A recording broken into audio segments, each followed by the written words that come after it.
అరుణాచల అరుణాచల అరుణాచల శివ అరుణాచల శివ అరుణాచల శివ అరుణాచల శివ అరుణాచల శివ అరుణాచల శివ అరుణాచల అరుణాచల.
పునాది ఎంత బాగా వేస్తే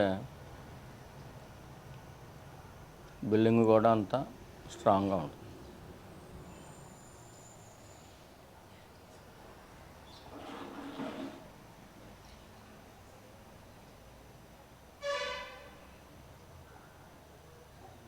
శ్రీ భగవాన్ రమణ మహర్షి గారు చెప్పిన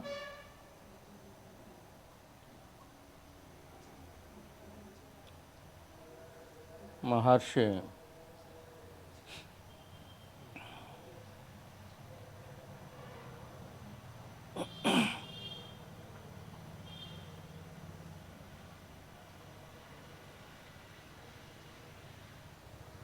వశిష్ఠుల వారు చెప్పిన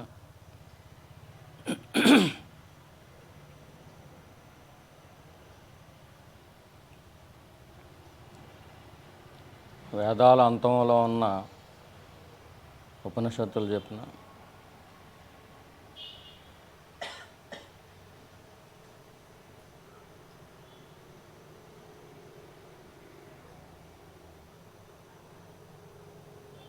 మానవ జన్మ ఎత్తిన తర్వాత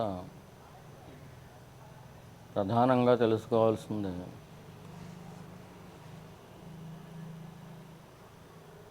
ఆ పుట్టిన తాను ఎవరు.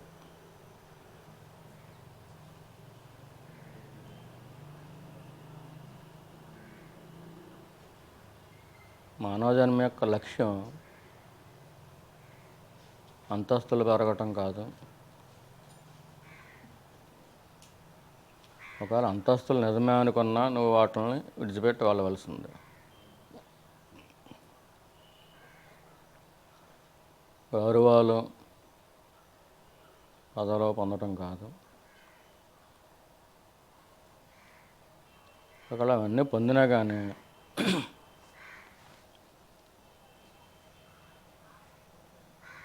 నువ్వు భూమి మీదకి వచ్చింది ఎంత చేసినా కానీ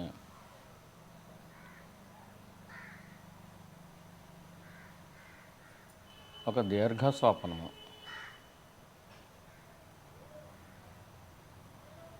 భూమి మీదకి వచ్చిన లక్ష్యం ఏంటంటే ఎవరు ఈ భూమి మీదకి వచ్చారు,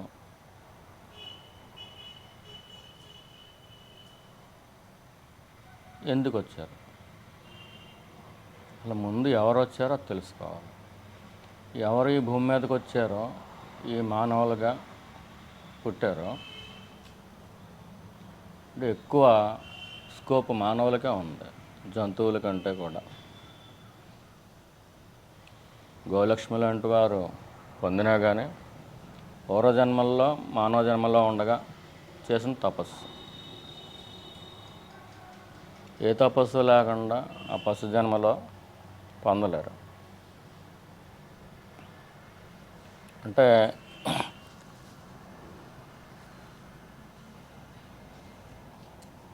ఈ మానవ జన్మకే స్కోప్ ఎక్కువగా ఉంది మిగతా జన్మల కంటే. పశుపక్ష్యాదులు కూడా పొందినాయి, కానీ అవి కూడా పూర్వజన్మల్లో మానవులుగా ఉన్నప్పుడు చేసిన సాధన ఫలించి పశువుగా పుట్టినా కానీ పొందేసినాయి.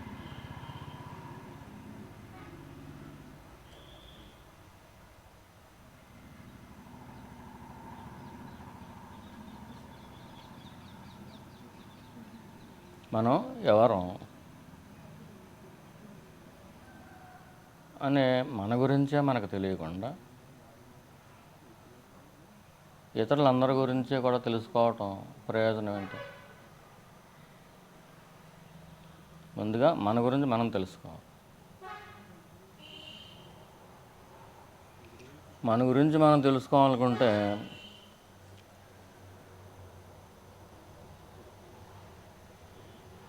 జ్ఞానం పొందని గురువులు చాలామంది ఉంటారు. వారితో సైతం ఏమనుకుంటారంటే మనము అంటే ఈ దేహాలు, మనం మానవులు అనుకుంటారు.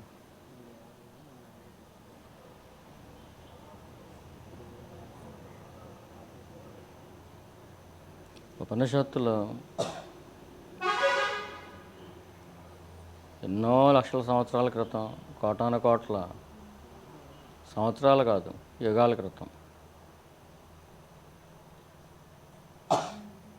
అప్పటి నుంచి చెబుతూనే ఉన్నాయి.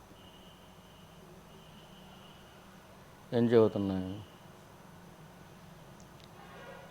నువ్వు అనుకుంటున్నట్టుగా ఈ దేహం కాదు,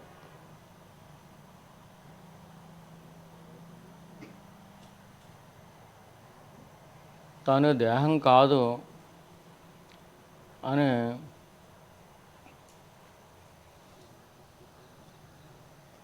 ఏ గురువు అయితే అనుభవపూర్వకంగా చెబుతున్నారో వారిని సద్గురువులు అంటారు. అంటే సత్యాన్ని దర్శించిన గురువులు. అటువంటి సద్గురువుని ఈశ్వరుడు ఇస్తేనే కానీ కనీసం ఈ దేహం మనం కాదు అనేది తెలియదు. అలా కాన్సెప్టే మనకు రాదు. ఈ దేహం మనం అనుకుని ఏవేవో లౌకికమైన ప్రయోజనాల కోసం చేసే పూజలు ఉంటాయి, మంత్రాలు ఉంటాయి.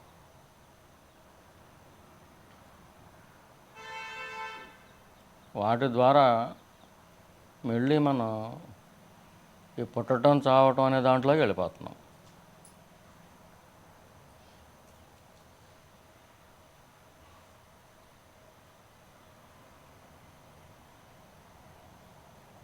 ఈ మంత్ర, మన్ అంటే మనస్సు, త్ర అంటే మూడు. ఈ మూడేంటి? మనస్సు ఉండే మూడు ప్లేసుల్లో. ఒకటి ఇప్పుడున్న జాగ్రత్త అవస్థ, రెండు స్వప్నావస్థ, మూడు గాఢ నిద్ర. ఈ మూడిటి నుంచి కూడా మనకి ఆ మూడిటిని ఏకం చేస్తుంది. శివుడు త్రిశూలంకి మూడు ఉంటాయి. ఈ మూడు కూడా ఒక చోట ఆగుతాయి. అది శూలం పట్టుకుంటాడు శివుడు, అంటే శివుడి చేతుల్లోకి వెళ్తాం. మూడు వేరువేరుగా మనకు అనిపిస్తాయి. మూడిటిలోనూ కూడా మనకు దేహభావనే ఉంటుంది. ఆ జాగ్రత్త అవస్థలో మనం సాధన చేయడం మొదలు పెడితే అది స్వప్నావస్థలో కూడా రిఫ్లెక్ట్ అవుద్ది. అదే గాఢ సుషుప్తిలోకి కూడా వెళ్ళిపోద్ది. గాఢ సుషుప్తిలోకి కూడా వెళ్ళే వరకు జపం యొక్క మంత్రం యొక్క ప్రయోజనం. అప్పుడు 3 అవస్థలు ఐక్యం అయిపోతాయి. ఐక్యమైన తర్వాత శివుడి చేతిలోకి వెళ్తుంది.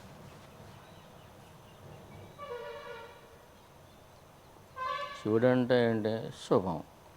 ఐక్యం అయిన తర్వాత శుభం చేతిలో పడతాం మనం. అప్పటి వరకు లౌకిక ప్రయోజనాల్లో వచ్చే శుభాలే కాదు. ఇంకేదంటే ఈ చావు పుట్టుకల్లోంచి లౌకికమైన శుభాలు మనల్ని బయటికి తీసుకెళ్ళాం.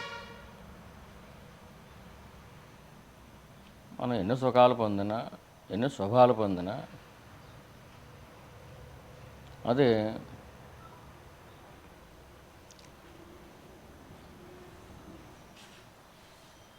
ఈ దేహము నేను అనేదాన్ని పెంచుతున్నాయా, తగ్గిస్తున్నాయా?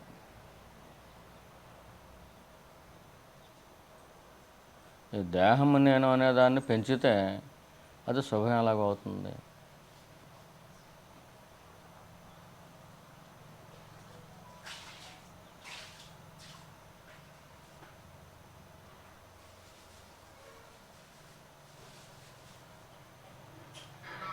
మహర్షి వాల్మీకి వారు 2 అక్షరాలు పట్టుకున్నారు. ఏంటయ్యి? మా రా.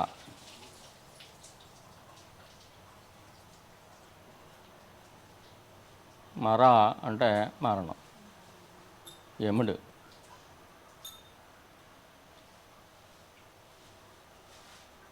మరా తిరగేస్తే ఏమైంది? రామ. ఏది ఉందో అది.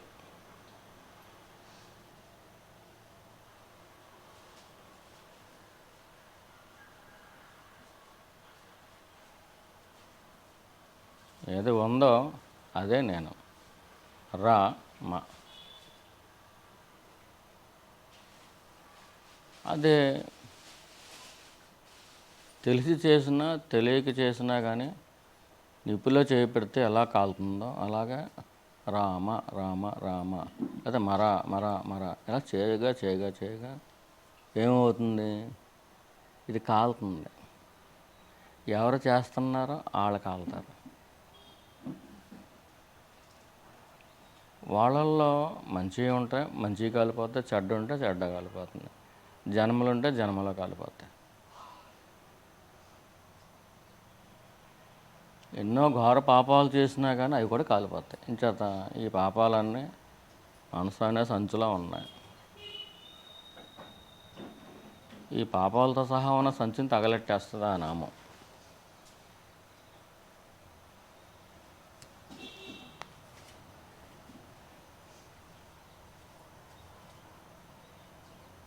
మనకి బిల్డింగ్కి పునాది ఎంత గట్టిగా ఉంటే అంత బాగుంటుంది. ఈ పునాది ఏంటి? జపం పునాది. 3 అవస్థల్లోంచి లాక్కొచ్చి ఒక చోట పెట్టేది జపం. అంతకుమించి అది ఎదురు తీసుకెళ్ళలేదు. కానీ దాని ఫలితంగా అంటే పునాది గట్టిగా వేసేస్తే దానిపైన అందమైన బిల్డింగ్ కట్టుకోవచ్చు. దానిపైన అంటే జపం మనం చేస్తూ ఉండాలి. ముందు దేహబుద్ధితోటే చేస్తాం. ఈ దేహం నేను అనుకునే చేస్తాం. అలా చేయగా కొన్ని శక్తులు వస్తాయి. ఆ శక్తుల్లో పడిపోతే మళ్ళీ బాల్తో కొడతారు. కొన్ని సిద్ధులు వస్తాయి, బాల్తో కొడతారు. వేటికి ఏ శక్తులు ప్రలోభ పెట్టినా వాటి వైపు వెళ్లకుండా చిత్తశుద్ధి కోసం ఇదంతా చేస్తుందో చిత్తం. ఆ చిత్తం శుద్ధి కోసం చేస్తే పవిత్రత వస్తుంది. పవిత్రత అనే పునాది లేకుండా ఎవరికి విచారణ అనేది సాధ్యం కాదు. బిల్డింగ్ అది. విచారణ అనేది పైన కట్టే బిల్డింగ్. పవిత్రత అనేది పునాది. ఆ పవిత్రత ఎలా వస్తుంది? చిత్తం శుద్ధి అయిపోవాలి. చిత్తం శుద్ధి ఎలాగవుతుంది? నువ్వు జపించిన మంత్రం చేయగా కొన్ని శక్తులు వస్తాయి. ఆ శక్తులను కూడా నువ్వు పక్కన పెట్టుకోవాలి, వాటి వైపు వెళ్ళకూడదు. అలా వెళ్తే మళ్ళీ కొన్ని జన్మలు వస్తాయి. ఎవరికైనా రోగాలు తగ్గించటాలో లేకపోతే ఇటువంటి మాటంట అయిపోవటాలు, అంటే ఆ వాక్కి పంచిపోతాలో దేవతలో కూడా విలువనిచ్చి ఆ వాక్ అయ్యేలా చేస్తారు.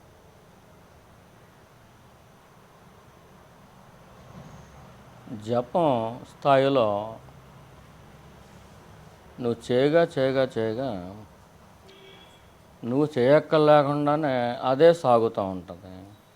అదే సాగుతూ ఉంటే దాన్ని మాత్రమే ధ్యానం అంటారు. మనం చేస్తే వచ్చేది జపం. అది వస్తే జరిగేది ఇంక చేయటం ఉండదు, అది వస్తే జరిగేది ధ్యానం. ధ్యానం అది ప్రయాణం, చైతన్యంలోకి ప్రయాణం. దాని అంతటా జరిగిపోతూ ఉంటుంది. మనం పూర్వజన్మల్లో అటువంటివి చేస్తే కనుక ఈ జన్మలో స్వతహాగానే మనకి ఒక పునాది వచ్చేసి, ఆల్రెడీ ఎవరైనా పునాది వేసేసి ఉంటే మనం వీళ్ళు బిల్డింగ్ కట్టేయచ్చు అని విచారణ బాగా అబ్బుద్ది. ఒకవేళ పూర్వజన్మల్లో మనం సరిగ్గా చేయలేదనుకోండి, ఈ విచారణ బిల్డింగ్ కట్టేసేవాడికి పునాది వేయటం రాదా? వస్తుంది. ఈ విచారణ ఏం చేస్తుంది? ఒకవేళ అంతకుముందు చేయకపోతే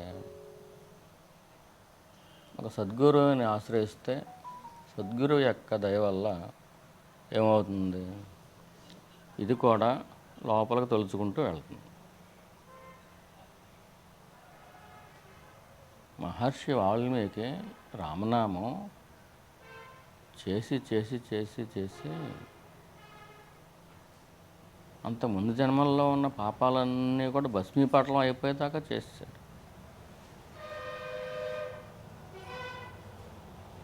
రామనామం చేయొచ్చు. అగ్నిబీజం, మనసు అనేదానికి అగ్నిబీజం అరుణాచలం చేయొచ్చు.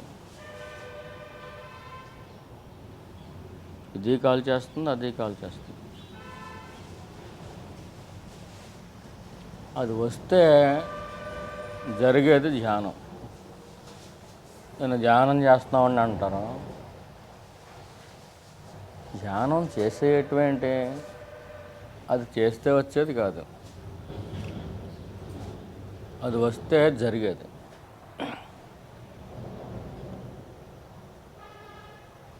జపం ఎప్పుడైతే అజపంగా మారిపోద్దో, మన ప్రయత్నం లేకుండా జరిగిపోతూ ఉంటుందో, అప్పుడప్పుడు ఈశ్వరుడు దయ ఎలా ఉంటుందంటే, మనం ఏదో పనిలో ఉన్నా కానీ లోపల నామం జరుగుతూ ఉంటుంది. కొంతసేపు మనం కనిపెడతాం, అది ధ్యానం. మనం తెలియకుండా నామం జరిగిపోతూ ఉంటుంది. మనం ఏదో పనిలో ఉంటే లోపల నామం చేసేవాళ్ళు ఎవరు అంటే, అంతకుముందు చేసిన జపం అది రిపీట్ అవుతుంది. దాని అంతటా అది వస్తుంది. దాని అంతటా అది వస్తే అది ధ్యానం.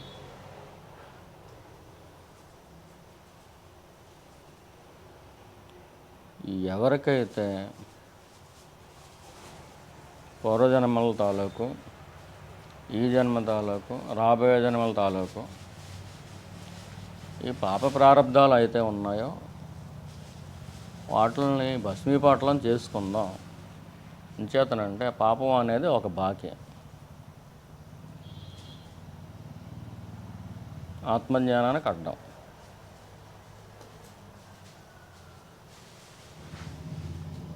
పుణ్యం కూడా బాకీయే. కానీ నువ్వు ఆత్మజ్ఞానం కోరుకునే పక్షంలో, అంటే ఒక ఉదాహరణ చెప్పుకోవచ్చు.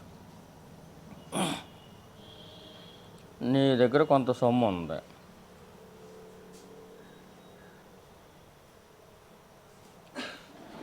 అలాగే నీకు కొంత బాకీ ఉంది. నువ్వు పోయిన తర్వాత ఈ మిగిలిన సొమ్ముని నువ్వు తీసుకెళ్ళలేవు. ఈ బాకీని కూడా తీసుకెళ్తావా? ఎవరికైతే బాకీ ఉన్నావో ఆ బాకీని తీసుకెళ్ళవా? తీసుకెళ్తావు. దానికి అదే నిదర్శనం. నువ్వు చేసిన బాకీయే. నీ దగ్గర ఉన్న నిల్వ నీ వారసులు తీసుకోవచ్చు, లేకపోతే ఇంకొకరు తీసుకోవచ్చు. దాని గురించి ఎవరో అంటే ఈ జీవుడికి ఇంకా సంబంధం ఉండకపోవచ్చు, పోయిన జీవుడికి సంబంధం ఉండకపోవచ్చు. కానీ పోయిన జీవుడు కొంత బాకీ పడిపోతే ఈ భూమి మీద ఎవరికో ఆ బాకీ ఇప్పుడు బాకీయే.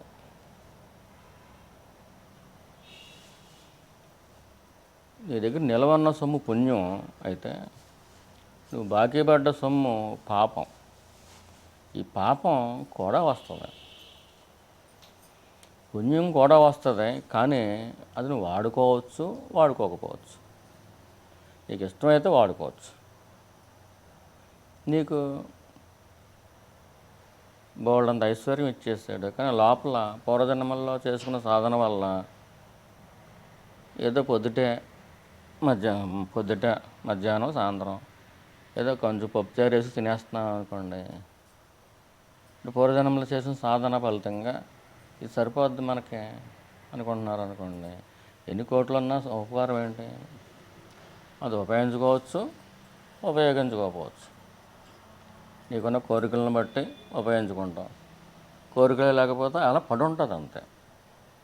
బ్యాంక్ బ్యాలెన్స్లలాగా అలా ఉంటుంది అంతే. ఈ ఏము ఆత్మజ్ఞానం అయినప్పుడు దానితో అవసరం లేదు.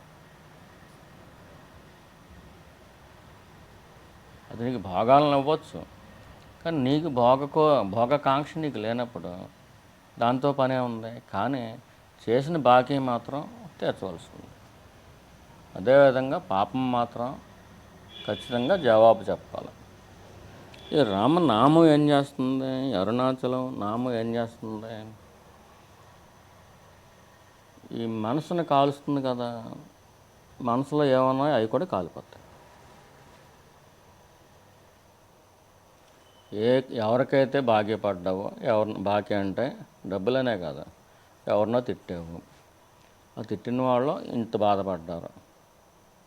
నువ్వు జపం చేస్తున్నప్పుడు అది నువ్వు దాన్ని కాలుస్తాకు చూస్తుంది. ఆ మంత్రం కాలుస్తాకు చూసినప్పుడు అది బయటకు వస్తుంది. ఆ మంత్రమే బయటికి లాక్కొస్తుంది, విచారణ అయినా బయటకు లాక్కొస్తుంది. అప్పుడు ఎంతైతే బాకీ పడ్డావో అంతా కూడా నీ ఒంటి మీద తీర్చాలి. దీన్ని ఏమంటారు? దైవీ చట్టం అంటారు. కానీ కొండల కొద్దీ ఉన్నాయనుకోండి, ఈ దేహం తట్టుకోలేదు. అందుచేత ఈశ్వరుడు ఏం చేస్తాడో ఒక మధ్యవర్తిని పెడతాడు. ఈ మధ్యవర్తులు తగుని తీర్చేస్తారు కదా. రూపాయి ఇవ్వాల్సిన చోట పావలా అంటారు కదా.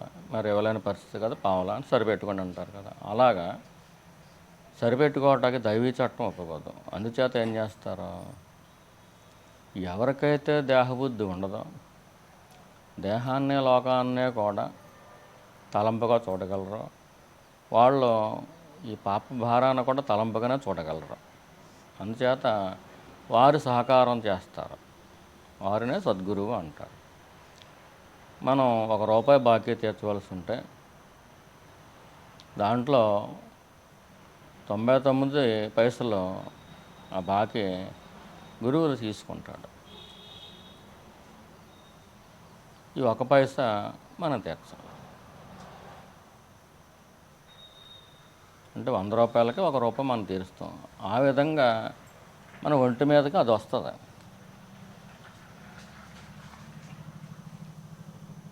పూర్వం గోపికలని ఉన్నారు. 3 రోజుల నుంచి జ్వరం కదమ్మా నీకు, మరి ఆ పౌర్ణమికే రాష్ట్రకు కూడా రాలేదు, రాదమ్మ అడిగింది నీ గురించి, ఇప్పుడు ఎలాగుందా అంటే 3 రోజుల నుంచి జ్వరమా, అయ్యో మర్చిపోయానేమో, జ్వరమే కదా, మందులు మింగాను కదా నేను అంటే. పరమేశ్వరుడైన ఆ కృష్ణ పరమాత్మ మీద ఉన్న ప్రేమ అది. ఈ ప్రేమ అనే పదం ముఖ్యంగా ఇతర దేశస్తులు వచ్చి మన మీద దేశానికి మీద పడ్డ తర్వాత కలుషితమైంది.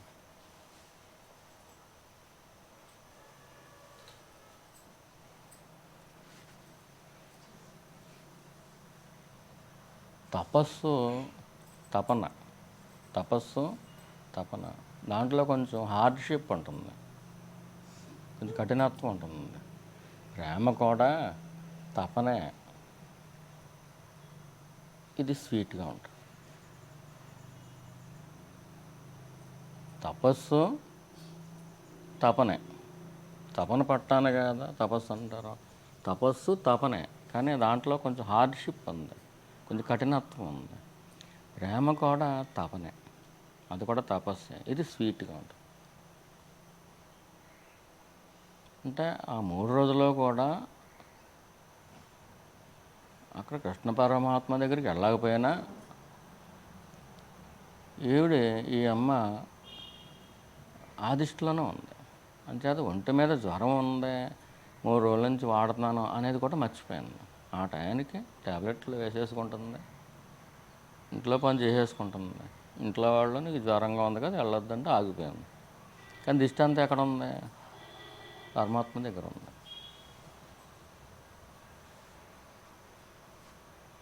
ఎవరైతే 16,000 మందిని చేసుకున్నాడో పెళ్ళి అంటారో వాళ్ళందరూ కూడా అజ్ఞానులు. ఆయన పరమాత్మ, వీళ్ళు జీవులు. ఎటువంటి జీవులు? తపస్సుని ప్రేమగా మార్చేసుకున్న జీవులు, ఆ హార్డ్షిప్ని స్వీట్గా మార్చేసుకున్న జీవులు. వీళ్ళు దేవతలతో సమానం. మనకు ఏదైనా కష్టం వస్తే ఆ కష్టాన్ని మనం ప్రేమించగలమా? కానీ వాళ్ళకు ప్రేమించగలరు.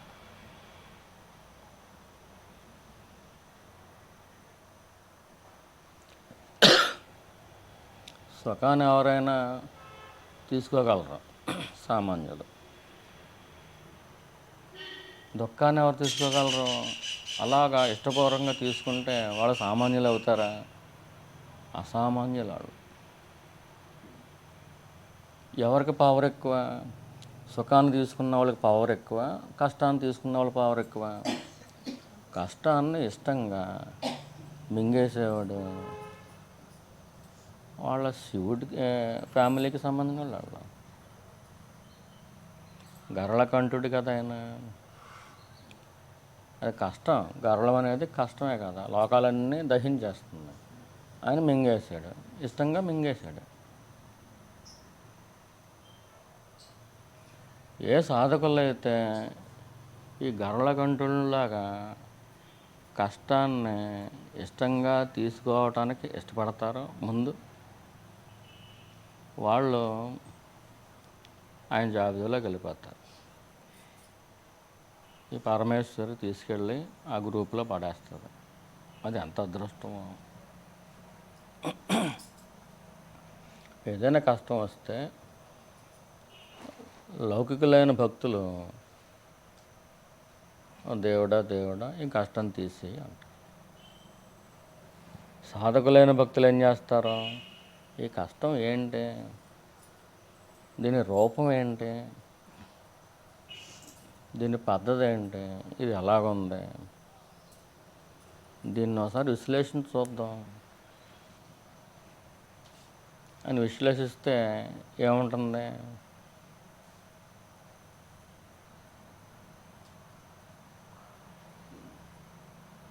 కష్టాన్ని విశ్లేషించేటప్పుడు అక్కడ అందులో కష్టం అనేది ఎక్కడ కనపడదు.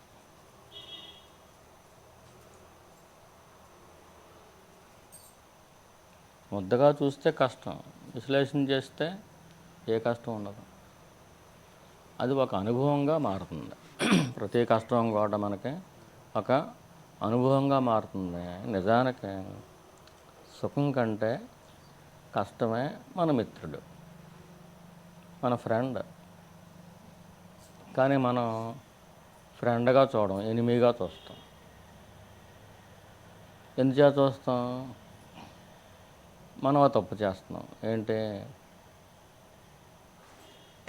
ఇది మనం అనుకుంటున్నాం. ఈ తప్పు చేయకపోతే దాని నిజ స్వరూపం చూస్తే ఓ సింతేనా అనిపిస్తుంది. దానికి తోడు ఈ కష్టం వల్ల మీకు కష్టం వచ్చినప్పుడే మీ నిజమైన మిత్రులు ఎవరో తెలుస్తుంది. అంటే ఆ మిత్రులను పట్టుకుని కూడా వెళ్ళిపోమని కాదు, మీ కష్టం వచ్చినప్పుడే శత్రువులు ఎవరో కూడా తెలుస్తుంది. ఆ శత్రువులు ద్వేషించమనే కాదు, మన ఇంట్లో అమ్మా నాన్న కూడా చెప్పందే భగవంతుడు చెబుతాడమ్మా. నేను తిట్టిన వాళ్ళు తిట్టు, పొగిడిన వాళ్ళు పొగడు, ఒక పండు ఇస్తే 2 పళ్ళు ఇయ్యి అని ఇంట్లో వాళ్ళు కూడా అలాగే చెప్పేస్తారు. ఇంట్లో వాళ్ళు చెప్పిందే మనం చేస్తే మనకు మోక్షం ఎలా వస్తుంది? భగవంతుని యొక్క వాచ, శ్రీ భగవాన్ ఉవాచ, భగవంతుడు చెప్పినట్టుగానే మనం చేస్తే మనం తేలిక పడతాం. బరువుగా ఉండే హృదయం తేలిక అవుతుంది. గజిబిజిగాను రకరకాల వికారాలతో ఉండే మనసు ఏమవుతుంది? క్లారిటీ వస్తుంది.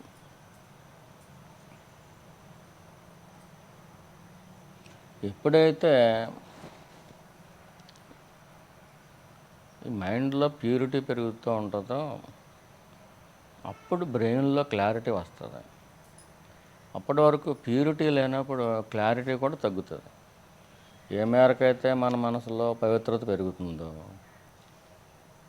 మన బ్రెయిన్లో కూడా ఒక క్లారిటీ ఉంటుంది. ఎవరైతే చెబితే అది నమ్మేయాలని పెంచుతాం. క్లారిటీతో అడుగులు ముందుకేస్తాం. అప్పుడు భగవంతుడు చెప్పిందే మనం పాటించాలి. కానీ ఈ లోకం చెప్పింది ప్రమాణం కాదు, లోకేశ్వరుడు చెప్పిందే ప్రమాణం అని అప్పుడు మాత్రమే మనకు తెలుస్తుంది.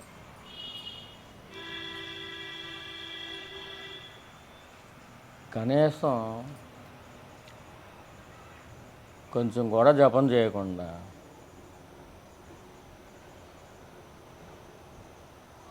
కొంచెం కూడా పూజ చేయకుండా, కొంచెం కూడా విచారం చేయకుండా మేము భక్తులు అనుకుంటూ ఉంటారు. ఏంటి గుళ్ళోకి వెళ్తే భక్తులు అంట.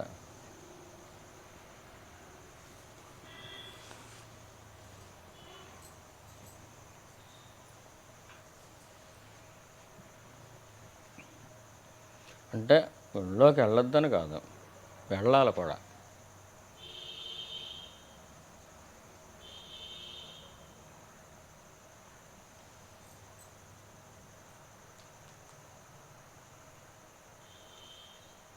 మహాశివరాత్రికి పెద్ద లైన్ ఉంటుంది.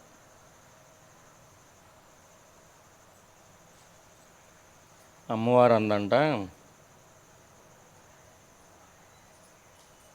పరమేశ్వరుడితోటి, శివ ఎంతమందో చూడు, నేను చూస్తాకు వచ్చేసారు నీ పుట్టినరోజు అని, బర్త్డే విషయం చెప్పటానికి వచ్చేసారు, ఎంతమందో కదా నీ భక్తులు అందంట. శివుడు నవ్వుతున్నాడంట. నవ్వుతూ ఊరుకోదు మిల్లని. ఎందుకు నవ్వుతున్నావు చెప్పు, ఎందుకు నవ్వుతున్నావు చెప్పు, ఒకసారి వాళ్ళ మనసుల్లో ఏముందో చూడన్నారు. ఒకడేమో పిల్లకి పెళ్ళి అవ్వాలని అడుగుతాకు వచ్చాడు, ఇంకొకడేమో అబ్బాయికి ఉద్యోగం రావాలని వచ్చాడు, ఇంకొకళ్ళు డబ్బు పెంచుకోవాలని, ఇంకోటి. ప్రతి ఒక్కళ్ళకే కూడా ఏదో ఒక కోరికతో వస్తున్నారు. ఈ అమ్మవారు ఏమనుకుంది, వీళ్ళందరూ నా భర్తను చూడటానికి వచ్చేసారు, ఇవాళ బర్త్డే విషయం చెప్పడానికి వచ్చారు ఈవిడ అనుకుంది. కానీ వాళ్ళు ఎందుకు వచ్చారు?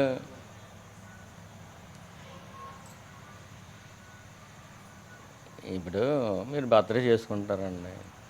మీ బర్త్డే చేసుకుంటాకే మీరు చేసుకుంటున్నారు. ఆ, వీళ్ళందరూ పిలవకుండానే వెళ్తారు కదండి. కొంతమంది మామూలుగా అయితే మనుషులు పిలుస్తారు, పిలవకుండా వెళ్ళరు.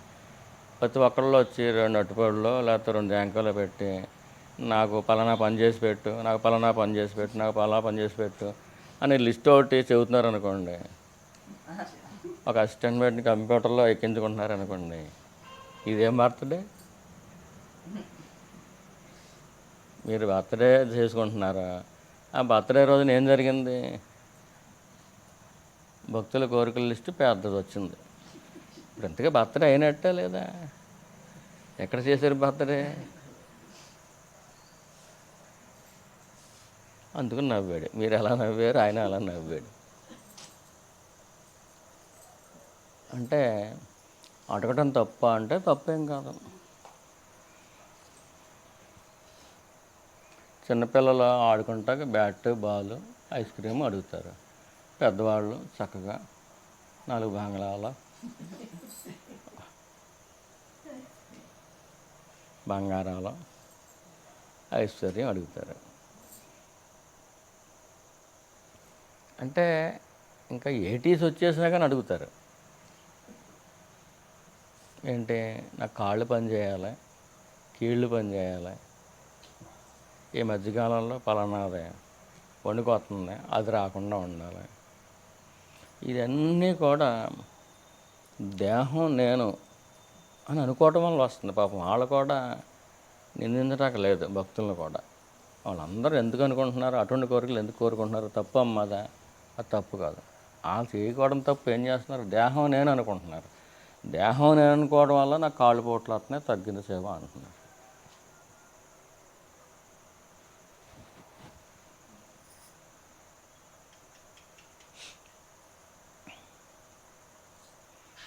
ఇప్పుడు పక్కింటి వాళ్ళకి ఆరోగ్యం బాగుండాలి అని మీరు ఎప్పుడైనా కోరుకుంటారా? వాళ్ళు మీరు కాదు, మీరు వేరు, వాళ్ళు వేరు.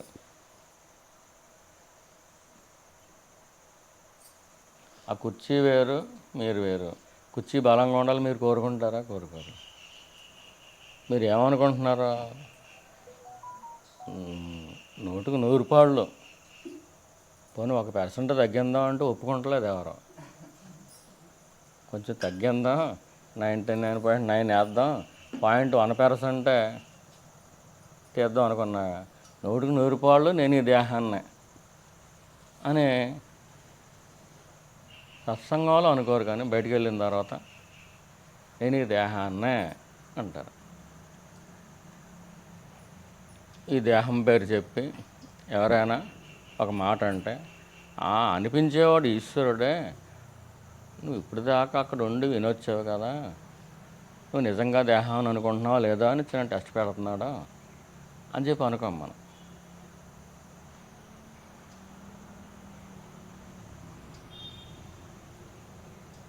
ఎందుకు అనుకోవట్లేదు? ఈ దేహం నేను అనేది అతి బలీయంగా పట్టేసింది, చాలా బలంగా పట్టేసింది.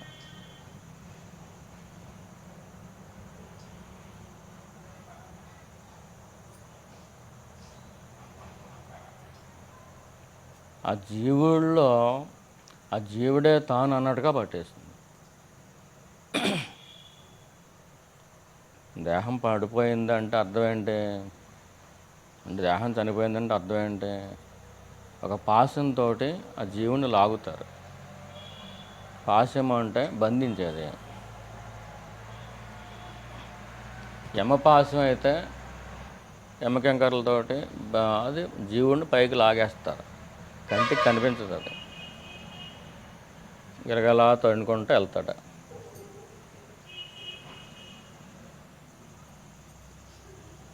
కానీ దాంట్లో ఆ జీవుల్లో చేసుకున్న పుణ్యాలు, చేసుకున్న పాపాలు మొత్తం లిస్ట్ అంతా ఉంటుంది, ఆళ్ళ లోపల ఉంటుంది.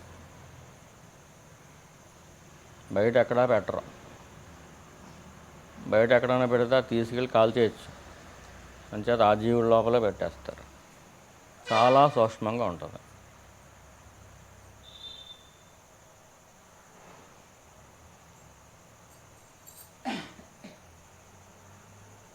నిన్ను నువ్వు తెలుసుకోవటానికి, నీ నిజస్వరూపం ఏంటో తెలుసుకోవటానికి ఈ భూమి మీదకి వచ్చావు అనే సంగతి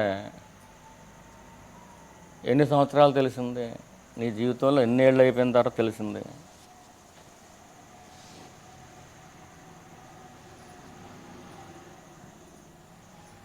ఏ రోజునైతే నువ్వు ఈ భూమి మీదకి నిన్ను నువ్వు తెలుసుకోవడానికి వచ్చే నువ్వు దేహం కాదు అని ఫస్ట్ టైం తెలిసిందో అది పరమేశ్వరుడు పెట్టుకునే ముహూర్తం. నెక్స్ట్ టైం చాలాసార్లు వింటావు. అంటే ఏదో ఒక బండి ఎక్కి వెళ్తూ ఉంటాం. ఆ బండి పేరు ఏం పేరు? సత్సంగం.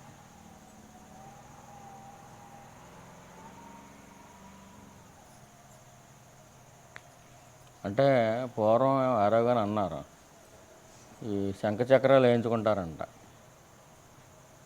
యమభట్లు వచ్చినప్పుడు అవి చూస్తారంట. వీళ్ళ విష్ణుమూర్తి భక్తులలో వీళ్ళని వైకుంఠానికి వదిలేయాలి, మనం పాపాలు చేసినా కానీ నరకాన్ని తీసుకెళ్ళకూడదు అనుకుంటారంట. ఈ దేహం మీద గుర్తులు చూసి వాళ్ళు గుర్తుపడతారా?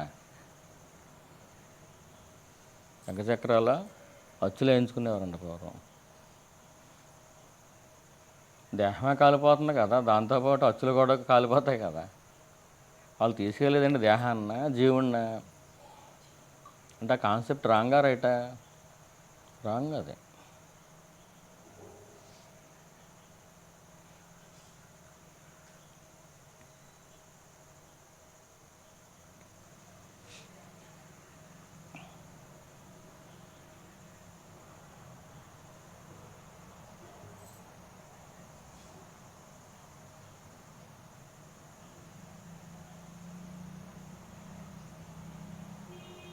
పలానా దేవుడే దేవుడు, మిగతా వాళ్ళు ఎవరో దేవుళ్ళు కాదు అని నమ్ముకుంటే చాలంట, వాళ్ళ స్వర్గంలో వేసేస్తారంట.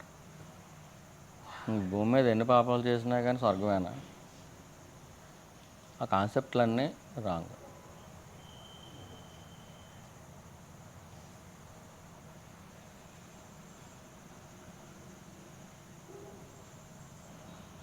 భక్తి అంటే ఏంటో తెలియని వారు చెప్పిన మాటలు.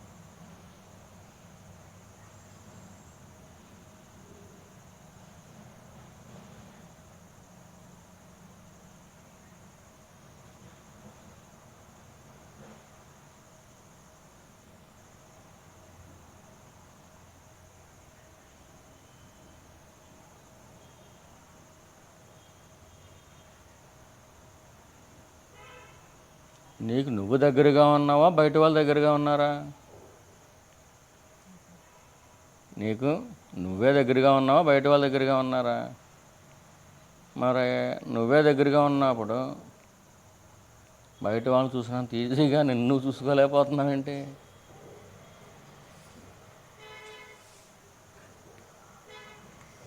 బయట వాళ్ళని చూసేది బయట చూపు, లోపల ఉన్న నిన్ను చూసేది లో చూపు. ఆ లో చూపు ఏంటో మనకు తెలియట్లా.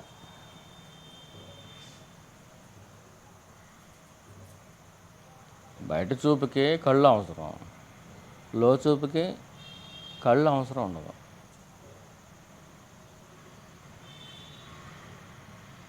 బయట కళ్ళు అనే కిటికీల ద్వారా లోపల నుండి ఎవరు చూస్తున్నారో? మనసు గారు చూస్తున్నారు. ఆ మనసు గారిని వారిని వారు చూసుకునేలా చేయాలి. బయటికి చూసింది చాలు, ఇంతకాలం చూసేవు బాగానే ఉంది, ఇప్పుడు నిన్ను నువ్వు చూసుకో,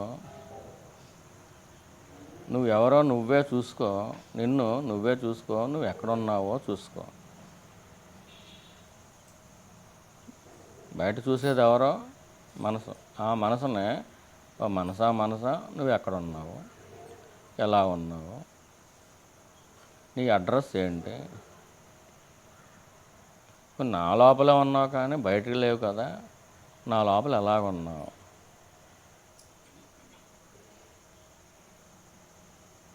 నీ స్థితి ఏంటి? నువ్వు ఎలా ఉన్నావు అంటే అది ఏమంటుంది? నేను అంటుంది. నేనున్నాను అంటుంది. ఒక ఫీలింగ్ ద్వారా చెబుతుంది అది, నేనున్నాను. ఆ ఫీలింగ్నే పట్టుకో.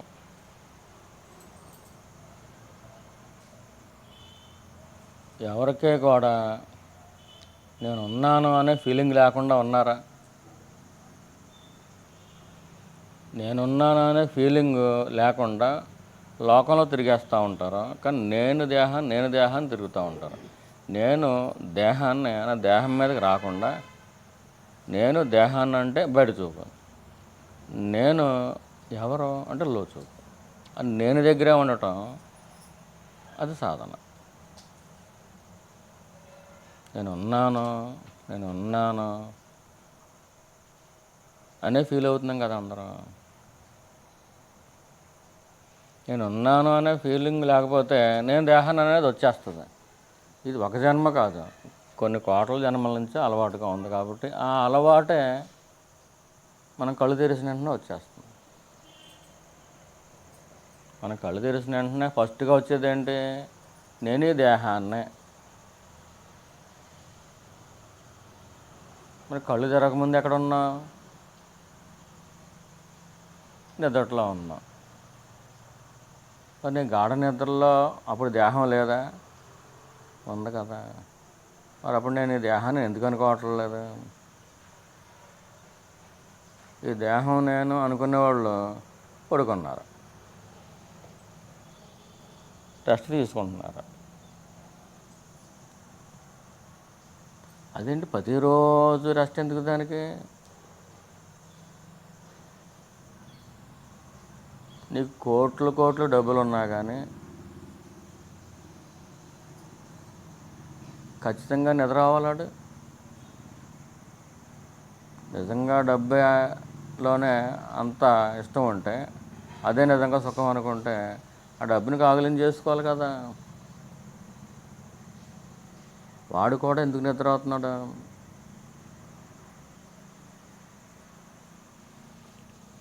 బయట డబ్బులో లేని సుఖం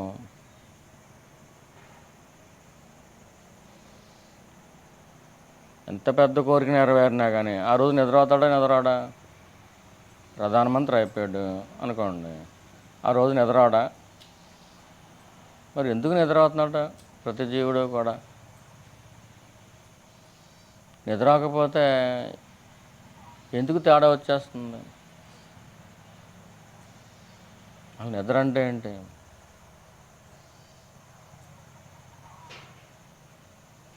నిద్రలో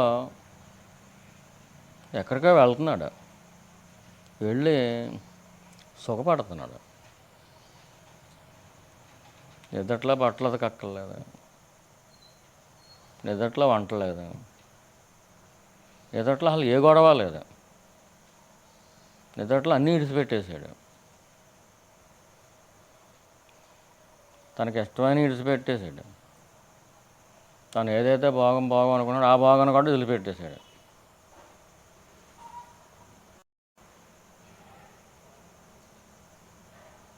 ఆ భాగమే నిజంగా సుఖం అయితే కనుక ఆ భాగంలోనే ఉండిపోవాలి కదా. మళ్ళీ నిద్రలోకి ఎందుకు వెళ్తున్నాడు? అంటే నిద్రలోనే వాడు నిజంగా సుఖపడుతున్నాడు. అంటే అన్నీ వదిలేస్తే నిద్రలోకి వెళ్తున్నాడు. అన్నీ వదిలేసి వెళ్తున్నాడు. అన్నీ వదిలేసి నిద్రలోకి వెళ్ళకుండా అన్నీ వదిలేసి చూడు. నిద్రలోకి వెళ్ళాలంటే అన్నీ వదిలేయాలి. అన్నీ వదిలేసి వెళ్తున్నాడు. నువ్వు అన్నీ వదిలేసి చూడు. నేను అన్నీ వదిలేసాను అనుకోవటం కాదు, అన్నీ వదిలేసి చూడు. అలా నిశ్చయం చేసుకో. ఆ మెలకుగానే ఉండు. ఏది వచ్చినా కానీ అన్నీ వదిలేయి. ఆఖరికి నిద్రలో సాధన కూడా లేదు. సాధన కూడా వదిలే, అన్నీ వదిలే. నేను అన్నీ వదిలేసాను అనుకుని అలా ఉండు. ఏదో తలంపు వస్తుంది, దాన్ని కూడా వదిలేసాను అనుకో. అన్నీ వదిలేస్తే అప్పుడు నువ్వు ఎలాగ ఉంటావు? హాయిగా ఉంటావు. అన్ని తలంపులను వదిలేసా. ఏ తలంపు వచ్చినా అన్నీ వదిలేస్తున్నాను. ఈ మెలకుగా ఉన్నప్పుడే, ఈ జాగ్రత్త దశలో ఉన్నప్పుడే అన్నీ వదిలేస్తే నిద్రలోకి వెళ్తే ఎంత హాయిగా ఉంటావో అంత హాయిగా ఉంటావు.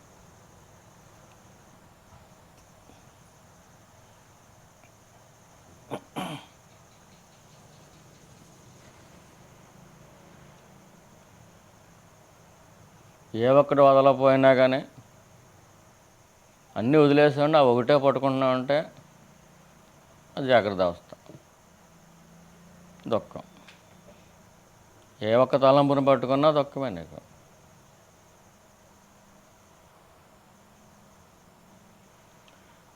నువ్వు మెలకు అనుకుంటున్నావు కానీ ఇది నిజమైన మెలకువ కాదు. అన్నీ వదిలేసి చూడు, నిజమైన మెలకువలోకి వెంటనే వెళ్ళిపోతావు. అవి క్షణం కూడా పట్టదు. ఎదట్లో నువ్వు ఎంత హాయిగా ఉన్నావో ఈ జాగ్రత్త అవస్థలో కూడా, ఈ మెలకువగా ఉన్నప్పుడు కూడా నువ్వు అన్నీ వదిలేస్తే హాయిగానే ఉంటావు.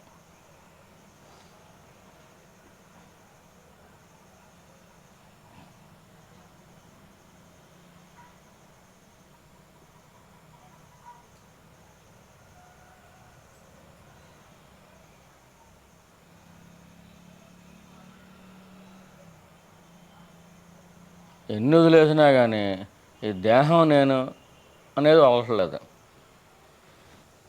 అసలు అది వదిలేస్తే అన్ని భోగాలు, అన్ని రోగాలు కూడా దేహానికి సంబంధించియే. కానీ దేహం నేను అని అనుకుంటుంది కదా ఒకటి, దానికి సంబంధించినే. కానీ నిజానికి అవన్నీ తలంపులే. ఈ దేహమే నేను అనేది ప్రధాన తలంపు.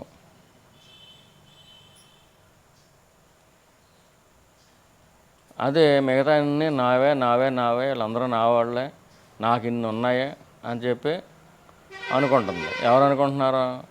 ఈ దేహమే నేననే ప్రధాన తలంపు అనుకుంటుంది. నాకు ఇంకా చాలా తలంపులు ఉన్నాయి, నా వెనకాల బోల్డ్ మంది ఉన్నారు అని అనుకుంటుంది. ఎవరు అనుకుంటున్నారు? ఈ దేహమే నేను అనేది ప్రధాన తలంపు, మొదటి తలంపు. అది ఈ మొదటి తలంపునే మీరు కాల్ చేశారనుకోండి,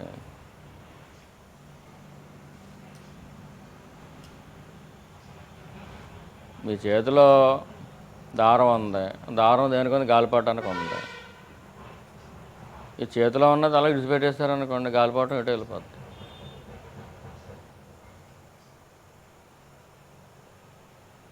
ఈ ప్రధాన తలంపునే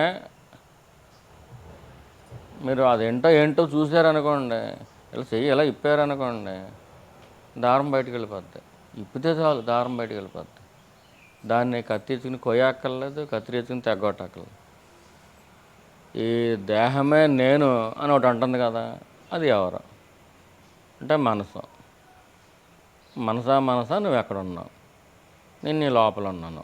లోపల ఎక్కడి నుంచి నేనున్నాను అని అంటుంది. అక్కడుండు. నేను అంటుంది కదా లోపల. నేను అనేది మనసా లేకపోతే వేరే ఏదైనా?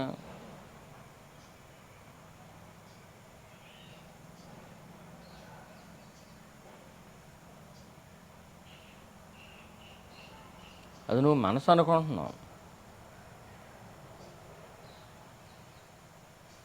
నిజానికి మనసుగా ఎన్నడూ లేదు.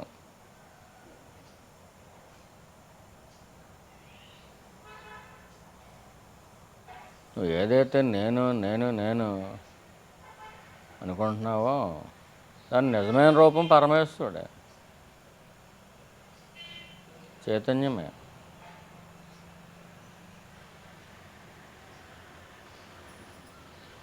కానీ నాకు దేహం ఉంది అనుకుంటుంది, అది మనసు.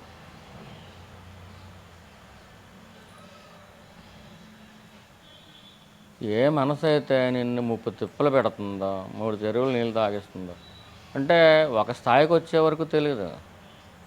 లోకంలో ఉన్న రకరకాల జనాల్లో నిన్ను 30 తిప్పలు పెడుతున్నారు, 3 చెరువులు నీళ్ళు తాగిస్తారు అనుకుంటాం. కానీ అది నిజం కాదు.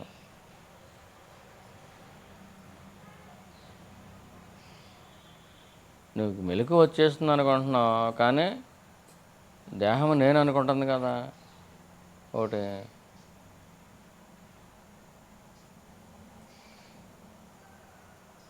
నిజమైన మెలకువలో మనసు ఎక్కడ ఉంది?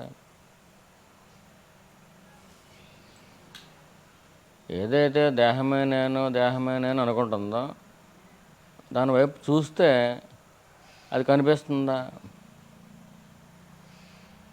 ఈ మనసు మీకు కనిపిస్తుందా? కనిపించదు. కానీ దాని ఉనికి తెలుస్తుందా లేదా? నేను నేను నేను అనేది తెలుస్తుందా లేదా? అది తెలుస్తుంది. ఆ నేను అనేది అది మనసా?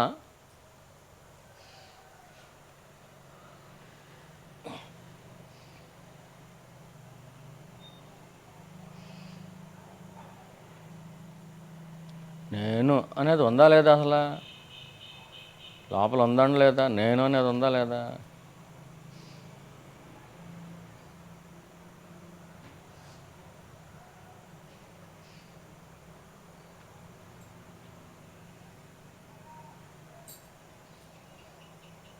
మరి బయట ఎవరితోనన్నా మాట్లాడుతున్నప్పుడు ఉంటుందా? బయట ఎవరితోనన్నా మాట్లాడినప్పుడు అది పని చేస్తుంది. అది పని చేస్తున్నప్పుడు నీకు తెలియట్లే. ఎటువంటి పని చేస్తుంది? ఈ దేహం మీదకి తోసేస్తుంది. నేను ఈ దేహం నేను అంటుంది. అదే వచ్చి పడిపోతుంది. దేహం మీద పడకముందే ఒకళ్ళ దేహం మీద పడ్డా నష్టం ఏమీ లేదు. ఆ నేను ఏంటమ్మది? నేను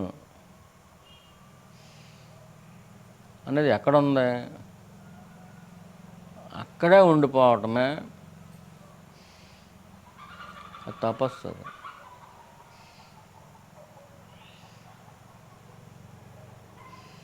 ఈ జపధ్యానాల పూజా పునస్కారాలు ఇవన్నీ కూడా మనసు అటు ఇటు కదలకుండా పవిత్రత రావటం కోసం. మీరు విచారణ బలంగా చేయగలరు అనుకుంటే డైరెక్ట్గా విచారణ చేసుకోవచ్చు. అది ఎప్పుడెప్పుడు బయటకు వెళ్ళిపోయినా కానీ తీసుకొచ్చేయటం అప్పుడప్పుడు లోపలికంటే అక్కడికి ఆ నేను దగ్గరికి తీసుకురావాలి.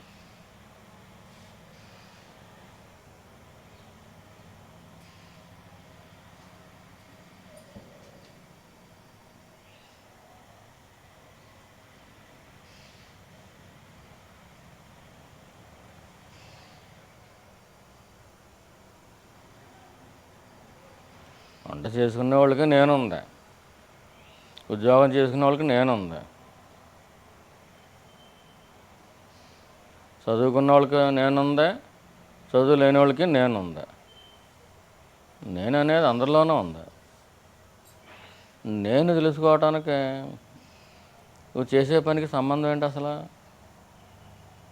చదువుకుంటే నేను తెలిసి చదువుకోకపోతే నేను తెలీదా? నేను అనేది అందరిలోనూ ఉంది కదా.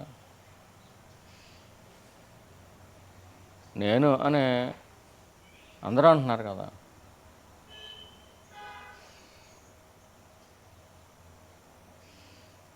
అంటే చదువు సందులకి కూడా అది అతీతం. నీకు చదివే అక్కర్లేదు.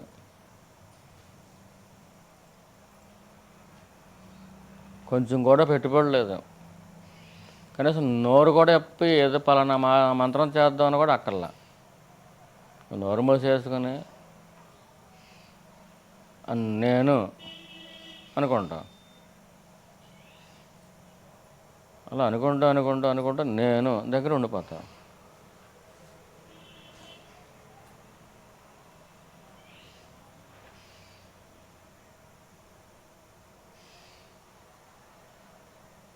ఆ నేను ఫీలింగ్ ఎలా ఉందా అనేది నువ్వు సాధన చేయగా నీకు తెలుస్తూ ఉంటుంది.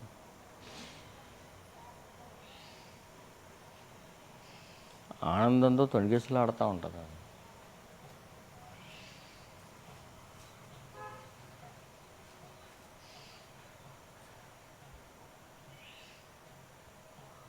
పవిత్రతతో నిర్మలంగా ఉంటుంది.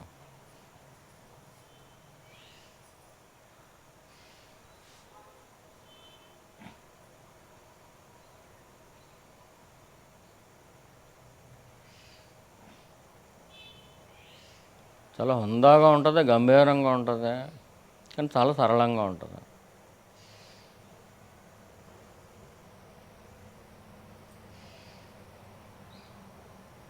ట్విస్టింగ్లు మ్యాజిక్లు ఏముండవు దాంట్లో. దేంట్లో నేను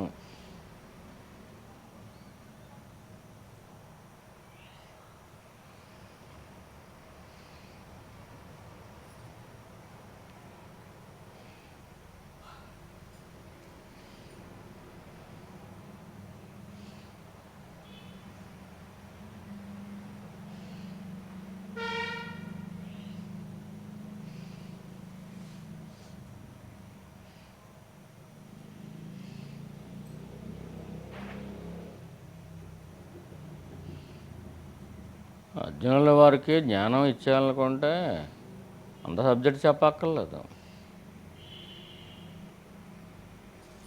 భగవద్గీత అంతా చెప్పక్కర్లేదు స్వామి, ఆయన అక్కడికే జ్ఞానం ఇచ్చేయాలనుకుంటే.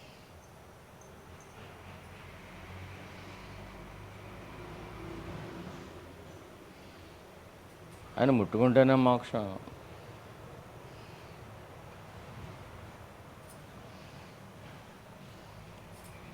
ఒకసారి చూస్తేనే చాలు.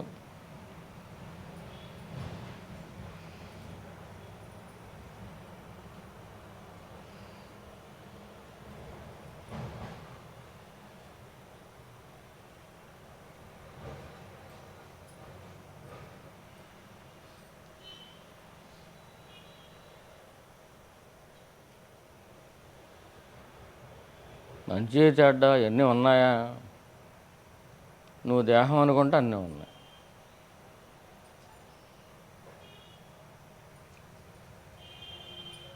నువ్వు దేహం అని అనుకోనప్పుడు ఏమున్నాయి?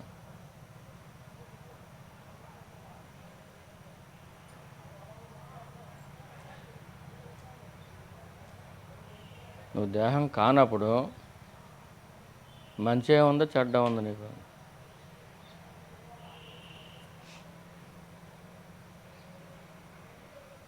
ఈ సుఖదుఖాలో కావడి కొండలు అంటారు కదా, అసలు మోసేవాడు ఎక్కడున్నాడు ఇక్కడ? ఆ మోసేవాడు ఎవడా? ఈ కావడి కొండలతో సహా మోసేవాడు ఎవడా? కావడి ఉందంట, ఒక కొండలో సుఖం ఉందంట, ఇంకో కొండలో దుఃఖం ఉందంట. సుఖదుఖాలనే కావడిని ఈ మనిషేవాడు మోస్తున్నాడంట. ఆ జీవుడు ఉన్నాడు అంటున్నారు కదా, ఆడు ఎవడా? ఏ కొండలో ఏముందో తర్వాత చూద్దాం. అసలు ముందు ఆ మోసేవాడు ఉన్నాడా?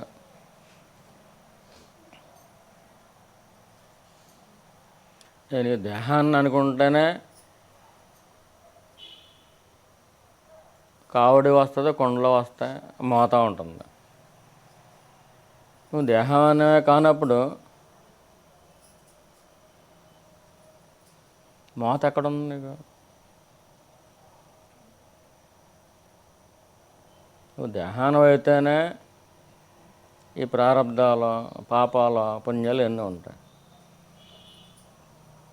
జపం స్థాయి అది. విచారణ ఏంటి? అసలు నువ్వు ఎక్కడున్నావు?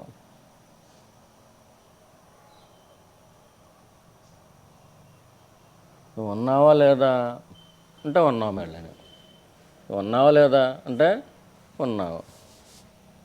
ఎక్కడ ఉన్నావు, ఎలా ఉన్నావు? నువ్వు బయట ఎక్కడన్నా ఉన్నావా? బయట ఎక్కడా లేవు.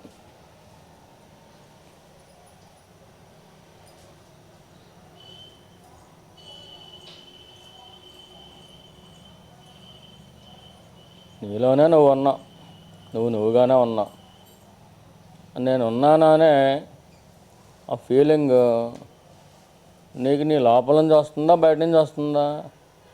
లోపల నుంచి వస్తుంది. మరి లోపల నుంచి వచ్చినప్పుడు నిన్ను నువ్వు తెలుసుకోవాలంటే నువ్వు లోపల చూసుకోవాలా, బయటని ఎత్తుక్కోవాలా?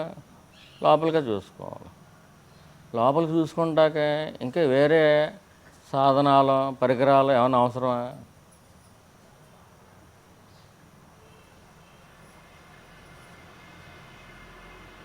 నిన్ను నువ్వే చూసుకోవాలి.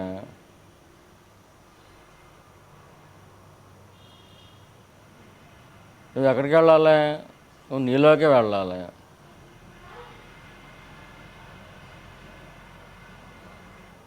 నీలోకి వెళ్ళి నువ్వుగా ఉండాలి.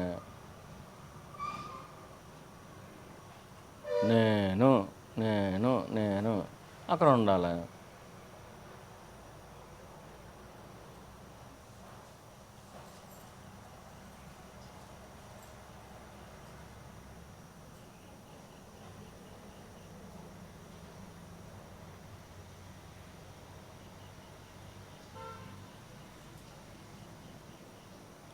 సూర్యుడిది కాంతి ప్రవాహం, జ్ఞానిది శాంతి ప్రవాహం.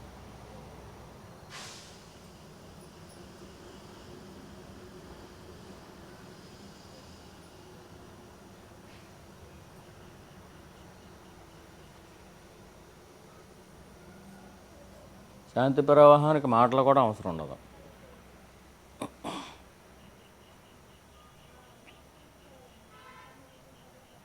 గ్లాసులో నీళ్లు ముంచుకొని తాగుతావు కదా,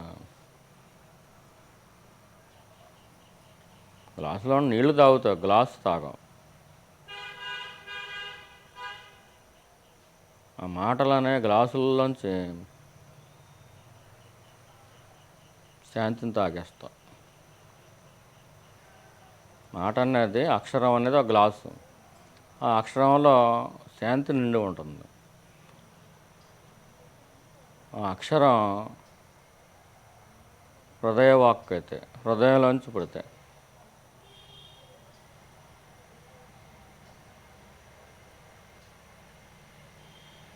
ఏ అక్షరం అయితే హృదయంలోంచి పుడుతుందో అది శాంతితో నిండి ఉంటుంది. మనసులోంచి పుట్టే అక్షరంలో మాయ ఉంటుంది. చేత మనసే మాయ కాబట్టి.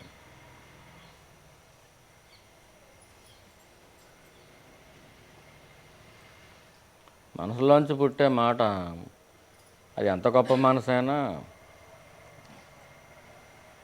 శాంతితో నిండి ఉండదు.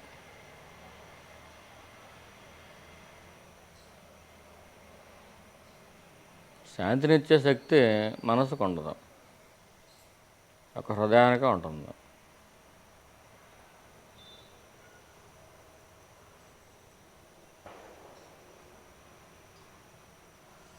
సూర్యుల్లోంచే సూర్యకిరణాలు వస్తాయి, హృదయంలోంచే శాంతి వస్తుంది.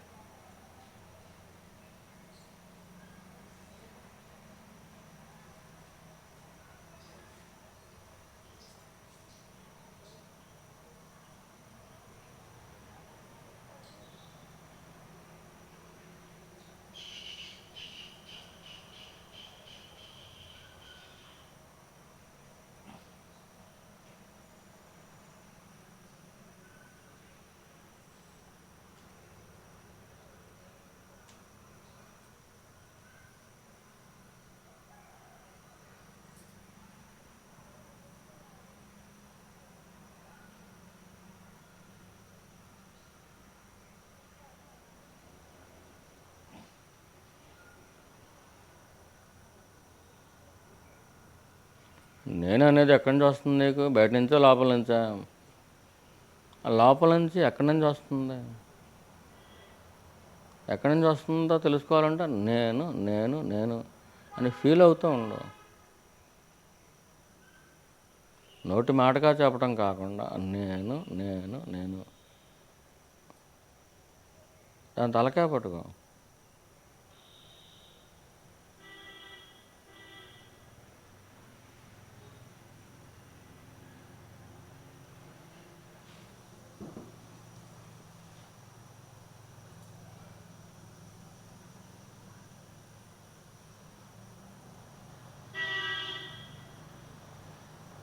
కృష్ణ పరమాత్మ కాళీయుడి నెత్తి మీదే పాదాలు వేసాడు.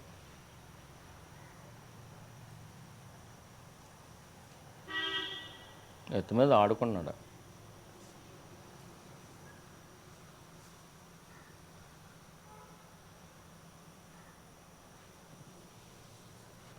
ఈ అహంకారం అనే సర్పం నెత్తి మీదే పడాలి అడుగు.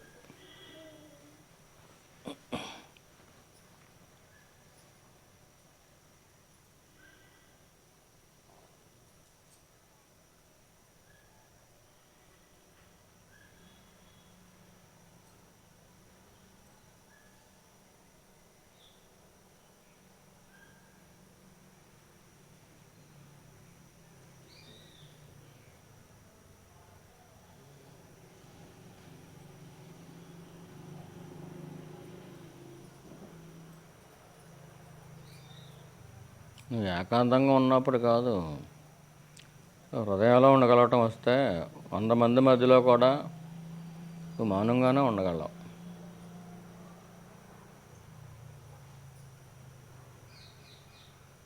నీ మౌన ప్రభావం ఒకవేళ సంతలో ఉంటే, నువ్వు సంతలో ఉంటే కనుక నీ దేహం మౌనంగా ఉంటే, హృదయాల అవతలలోకి వెళ్ళి అలా కూర్చొని ఉంటే సంతలో ఉన్న అందరి మీద పడుతుంది, అందరికీ శాంతి వచ్చేస్తుంది.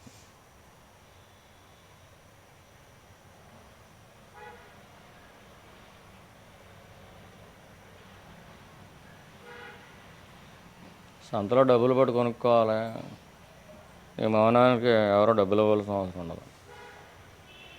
వాళ్ళు పట్టుకెళ్ళారన్న సంగతి కూడా తెలియదు.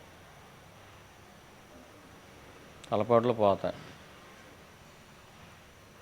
ఆ మౌనం వల్ల ప్రారంధాలకి కరిగిపోతాయి. వరద వచ్చినప్పుడు ఎలాగైతే కొండలో రాళ్ళు కొట్టుకుని వెళ్ళిపోతూ ఉంటాయో, మౌన ప్రవాహంలో సాధకుల యొక్క ప్రారంధాలు కొట్టుకెళ్ళిపోతాయి. ఎప్పుడో పోతుంది అనుకునేది ఇప్పుడే పోద్ది.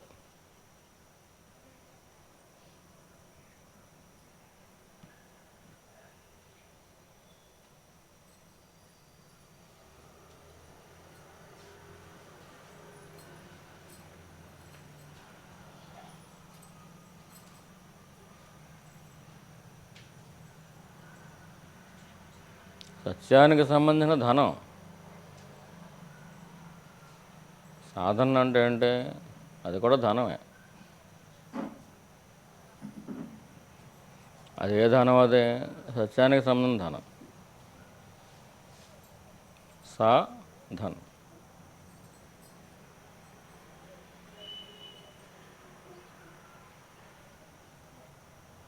సాధకుల్లో నిజమైన ధనవంతులు.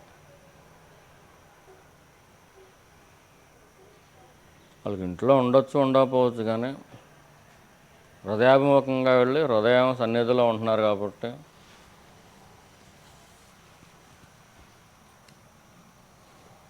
హృదయ సన్నిధిలో సేద తీరుతున్నారు కాబట్టి శాంతిగా ఉంటారు.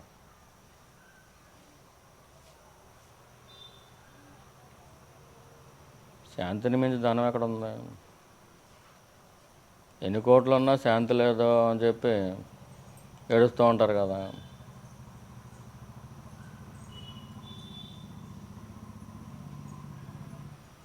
శాంతిగా ఉండటం కాదు, శాంతే నువ్వైపోతావు. అప్పుడు నిన్ను మించిన ధనవంతులు ఎవరు? శాంతే నువ్వైపోవటం అంటే అశాంతి నీకు ఎప్పటికీ రాదు. అశాంతి ఒక తలంపు.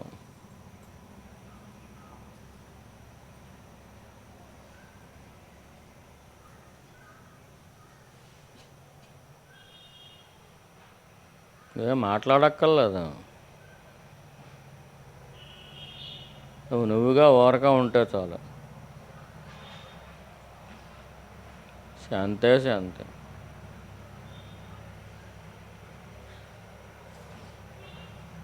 ఆనందం అంటే ఎలా ఉంటుందా అని దాని రుచిని నీకు తెలుస్తుంది. నీకు రుచి తెలిసిన తర్వాత ఎలాగుందో చెప్పు అంటే నువ్వు ఇతరులకు చెప్పలేవు.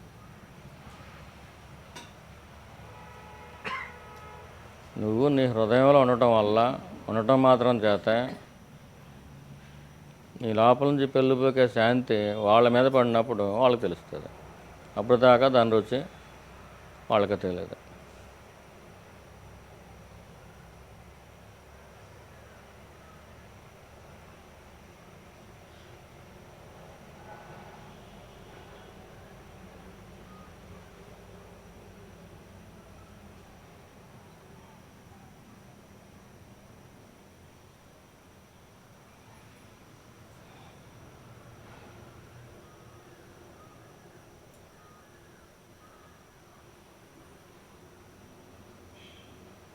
భూమికి ఆకర్షణ శక్తి ఉన్నట్టే సత్యానికి కూడా ఒక ఆకర్షణ శక్తి ఉంది.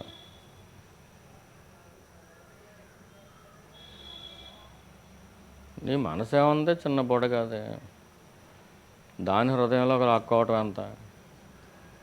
నీ మనసుకే నువ్వే ఎక్కువ ఇంపార్టెన్స్ ఇస్తున్నావు. ఎంచేతంటే అది రూపాలు మార్చుకుంటుంది.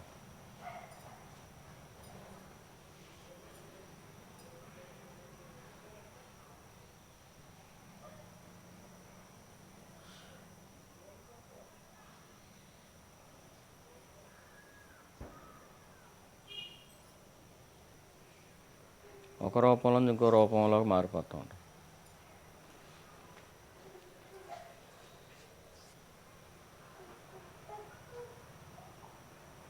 పిల్లలు పుట్టేదాకా ఈ మక్కువ అంతా ఎవరి మీద ఉంటుంది? పట్టుకున్న వాళ్ళ మీద. పుట్టిన తర్వాత వాళ్ళ మీదకి వెళ్ళిపోతుంది, అంటే రూపం మార్చుకుంది. ఈ మక్కువ అంటే ఆకర్షణ వాళ్ళ మీద మానే మీద పెట్టుకుంది. వెళ్ళి వాళ్ళ పెద్దవాళ్ళు చిన్నవాళ్ళు ఉన్నారు అనుకోండి, 4 రోజులు పెద్దవాళ్ళ మీద ఉంటుంది, 4 రోజులు చిన్నవాళ్ళ మీద ఉంటుంది మక్కువ.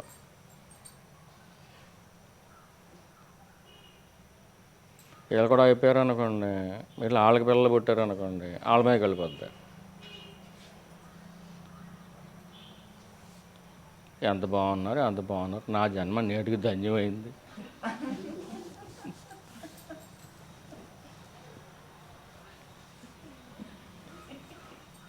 నీ జన్మ ధన్యమైంది కరెక్టే, ఈ కాటులోకి వెళ్ళకుండా వీళ్ళు ఎవరు ఆపలేరు కదా.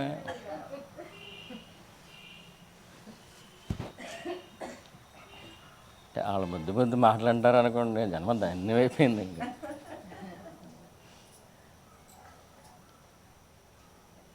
జన్మ ధన్యం అయిపోయింది. దేనికోసం? మళ్ళీ పుట్టేయటం కోసం.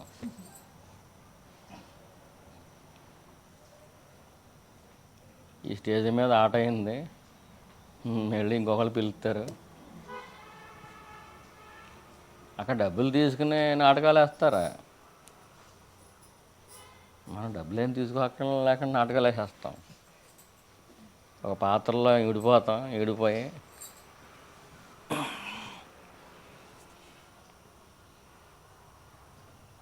ధన్యం అవటం అంటే అదమ్మా.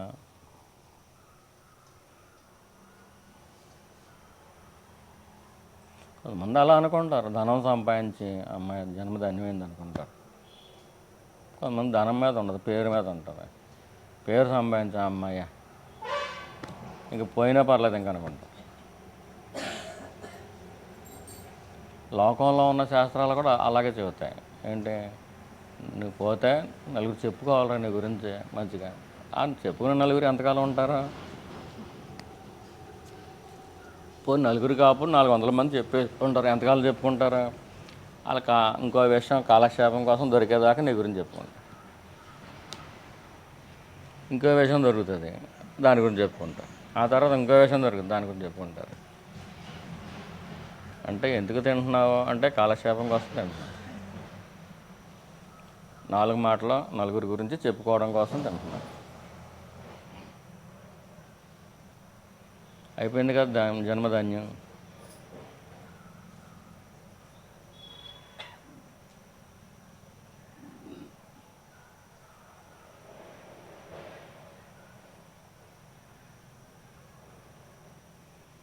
జన్మధన్యం అవటం అంటే ఇదే అని చెప్పి ఋషులు చెబుతున్నారా?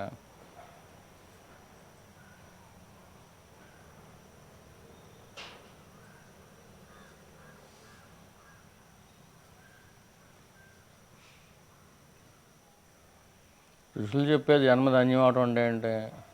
జన్మ మళ్ళీ రాకూడదు, పునర్జన్మ రాకూడదు, అప్పుడు జన్మధన్యమైంది.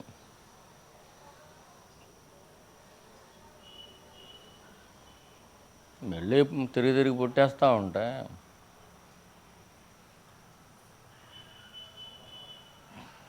మళ్ళీ పుట్టామంటే ఇంకో దేహం వచ్చేస్తుంది. ఆడగానే మాకు కానీ ఇద్దరు రకం పుడతారు, మళ్ళీ పెరుగుతారు, కొంతకాలం ఏమీ తెలియదు, ఆడుకుంటారు, మళ్ళీ వయసు వస్తుంది, ఎప్పుడో ఆ పెళ్ళి ఎదురు చూస్తారు. అది రాసి పెట్టేసి ఉన్నదని తెలిసిన భలే ఎదురు చూస్తారు. ఎప్పుడా పెళ్ళి అని ఎదురు చూడడం జీవుడు ఎవరో ఇక్కడ?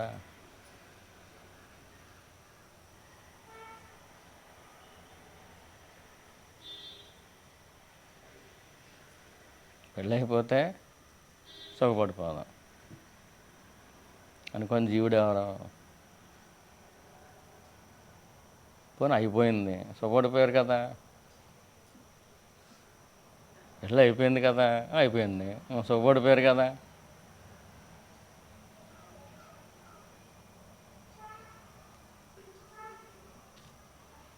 తర్వాత మళ్ళీ పిల్లలు, మళ్ళీ ఆడ పెళ్ళిళ్ళు.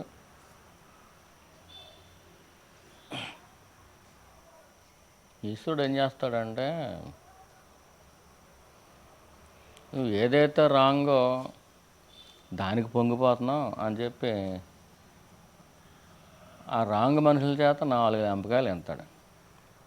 పాపం వాళ్ళు కొట్టారని మనం అనుకుంటాం. అక్కడ కొట్టించేది ఎవరో? ఈశ్వరుడే. ఆయనకేం పోయే కాలం మనం హ్యాపీగా ఉంటే సుఖంగా ఉండలేడా? కళ్ళల్లో నిప్పులు పోసుకుంటున్నాడండి ఆయన. నువ్వు మంచిదానివైతే, నీలో పవిత్రత ఉంటే వీళ్ళని ఆ బంధువుల్లో కాదు ఈ బంధువుల్లో కలిపేసుకుందాం అనుకుంటాడు. ఇప్పుడు అంచేత వాళ్ళకి దూరం చేస్తాడు. ఒకవేళ వాళ్ళు దూరం చేయకపోయినా కానీ నేను నిజమైన బంధువు పరమేశ్వరుడు అనే ఆ ఇంగిత జ్ఞానం నీకుంటే అలా చేయడం వెళ్ళి.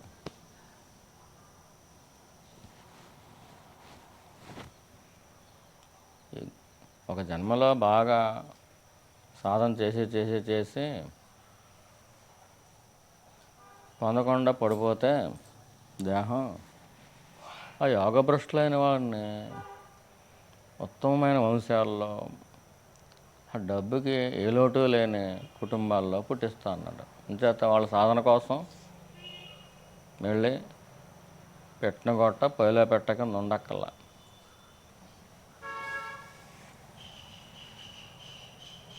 మనలో చాలామందికి ఇంతే కదండి, పెట్టిన గొట్ట పొయ్యిలో పెట్ట, తర్వాత నోట్లో పెట్ట, తర్వాత పడుకోవటం, మళ్ళీ పొద్దున్నే లేస్తే మళ్ళీ పెట్టెక్కడ ఉందో ఎక్కడ చూసుకోవటం, మళ్ళీ దాన్ని కొడతాం, దాన్ని పొయ్యిలో పెడతాం. ఈ మధ్యలో కొంతమంది ఫ్రెండ్స్ తగులుతారు, కొంతమంది శత్రువులు తగులుతారు, వెళ్తే వాళ్ళతో గొడవలు. అంటే వచ్చే జన్మకి పునాదులు వేసుకోవటం.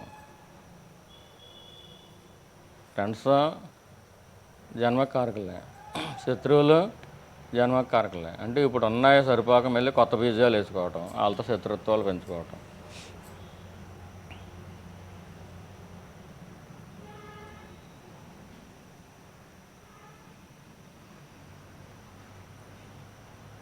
నీకు ఉండటానికే లోటు లేకుండా, తినడానికి లోటు లేకుండా ఉన్నప్పుడేమో లోకంలోకి వచ్చేసామనుకో, వీళ్ళకి ఖాళీగా పెడితే ఇలాగ ఉంటారని చెప్పి పొద్దున్న సాయంత్రం దాకా పని చేస్తేనే కానీ గాడవుతాం. మరి పొట్ట ముఖ్యం కదా. అలా ఎందుకు పెట్టాడు? శుభ్రంగా పొద్దున్న సాయంత్రం దాకా జపధ్యానాలు, పూజ పునస్కారాలు, విచారణలు చేసుకుందాం, మనకు బోళ్ళంత ఐశ్వర్యం వచ్చేస్తే పని మనుషుల చేత చేంజ్ చేసుకుందాం అనుకుంటే, ఒకప్పుడు అలా ఇస్తేనే నువ్వు రాజకీయాల్లో దూరావు, లోకం గొడవల్లో దూరావు. అంచేత నీకు ఎలాగ ఇవ్వాలో అడిగి తెలుసు. నీకు ఏ కొంచెం ఖాళీ పెట్టినా కానీ వీళ్ళని చేస్తున్నారు, వాళ్ళని చేస్తున్నారు.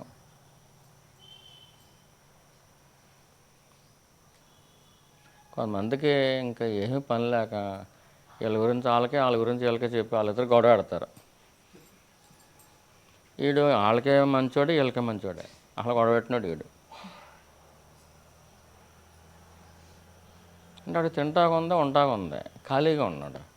అంచేత వాళ్ళ గురించి వీళ్ళకి చెబుతాడు, వీళ్ళ గురించి వాళ్ళకి చెబుతాడు. ఇద్దరు గొడవ పెట్టి కాలక్షేపం చేస్తాం. నీకు ఎంత తిరుగుబడి ఎక్కువైపోయింది కదా అని చెప్పి రెక్కాడితేనే కానీ డొక్కాడకుండా చేస్తాడు. ఇంకా రెక్కల కోసం, డొక్క కోసం రెక్క ఆడించవలసిందే, తప్పదండి. ఇప్పుడు ఇక మంచి సమయం ఇచ్చి సాధన చేసుకుంటాకే సమయం ఇచ్చినప్పుడు, పని కొంచెం ఇచ్చినప్పుడు నువ్వు దాన్ని సద్వినియోగం చేసుకోకపోతే ఏం చేస్తాడు? అమ్మో వీళ్ళు బాగా డేంజర్గా ఉన్నారు, వీళ్ళకి గొడవలు పెట్టేస్తున్నారు,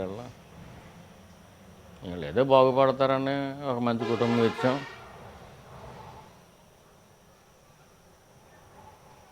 ఏదో పొట్టెళ్ళడం కోసం చిన్న పని కొంచెం చేసుకుంటే సరిపోద్ది అనుకుంటే ఆ పని మానేసి ఆ పని అయిపోయిన తర్వాత ఇంక ఈ పనులు చేస్తున్నారు ఇంకా అని చెప్పి ఏం చేస్తాడు, అస్సలు ఖాళీ ఉన్నాడు. నేను కనుక ఖాళీ ఉంచితే లోకాన్ని తగలట్టేస్తాను, కనీసం లోకంలో ఏలైనా పెడతాం.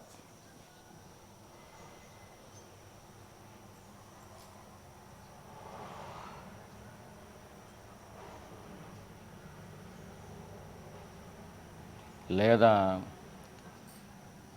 నీకు 10-20 జన్మల తర్వాత అంటే పాప ప్రారంభం అప్పుడు దాకా పనిచేసాడు అనుకున్న బ్రహ్మదేవుడు ఆ ప్రారంభంతో ఈ జన్మలో ఖర్చు పెట్టేయాలి. ఖర్చు పెట్టేయాలంటే ఎడాపేడా వాయిన్ చేస్తారు అందరూ. నీకు ఆత్మజ్ఞానం కావాల్సి ఉంటే ఎంత బాగుందో అనుకో. ఆత్మజ్ఞానం కోరుకునేదే నువ్వే. మరి పాప ప్రారంభాన్ని కాల్ చేస్తున్నప్పుడు ఈశ్వరుడు అర్థం చేసుకోకపోతే ఎలాగా?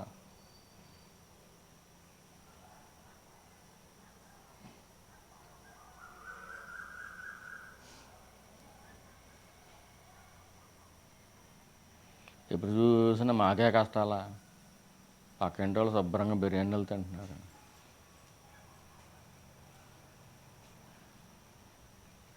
వీళ్ళకి అరగట్లేదు అనే దానికంటే వాళ్ళకి అరిగిపోతున్నాయని బాధ ఎక్కువ.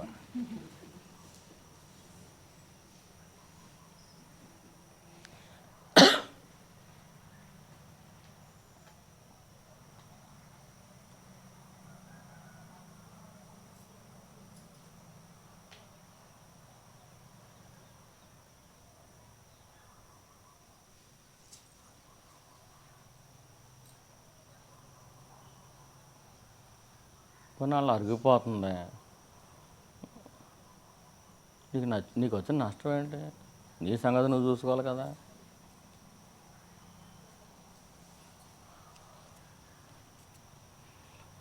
నాకు కూడా అరిగిపోతే బాగుండు.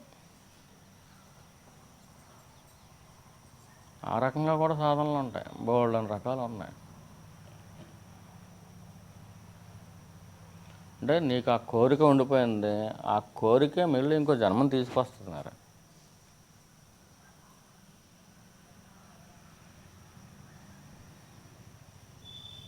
మీరు గుడ్డు మానేశారనుకోండి, గుడ్డు కూడా తినకూడదని,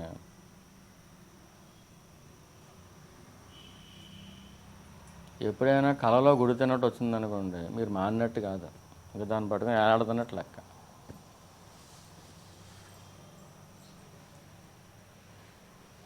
కళలో కూడా దూరంగా పెట్టాలి.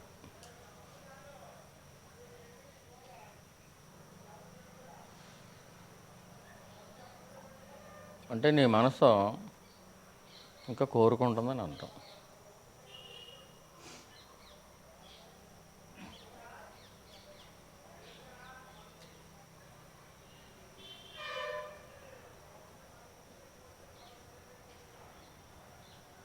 భౌతికంగా చూస్తే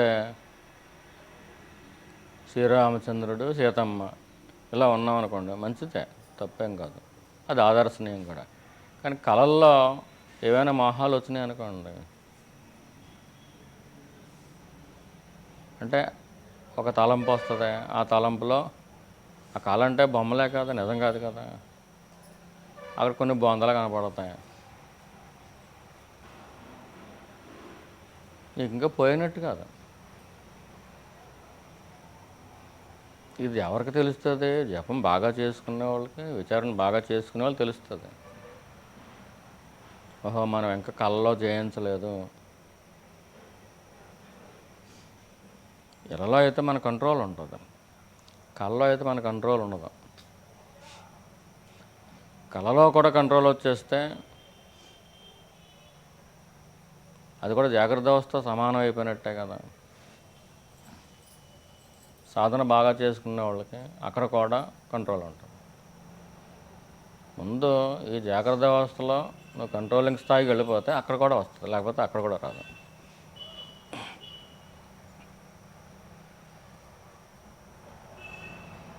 నీ జపధ్యానాల దానికి ఉపయోగించుకోవాలి.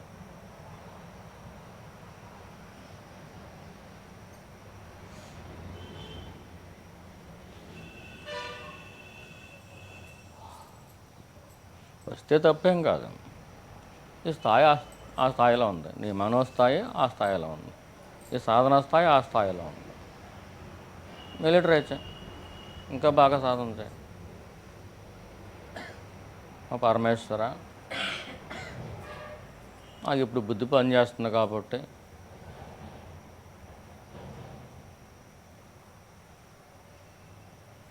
ఇంద్రియాల మీద కంట్రోల్ ఉంది. మరి మనసులో ఇంకా దాని మీద అపేక్ష ఉన్నట్టుగా తెలిసిపోతుంది కదా, ఇంకా బాగా సాధన చేయించు అని అడగొచ్చు. దాని గురించి బెంగబేలు ఎత్తిపోయి మనం ఓడిపోయాం అనుకోకూడదు. ఒక రీడింగ్ అది.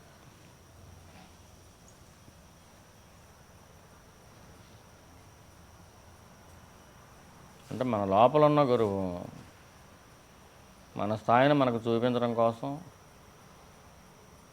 అటువంటి నిదర్శనాలు ఇస్తాడు.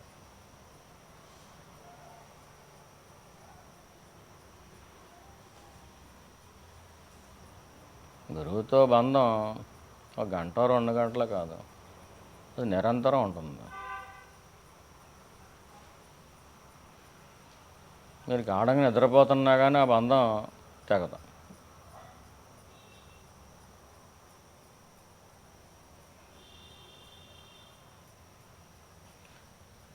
అంటే ఈ జీవుణ్ణి పరమేశ్వరులే కలిపాయి అని మనం అగ్రిమెంట్ రాసి ఇచ్చేసినట్టు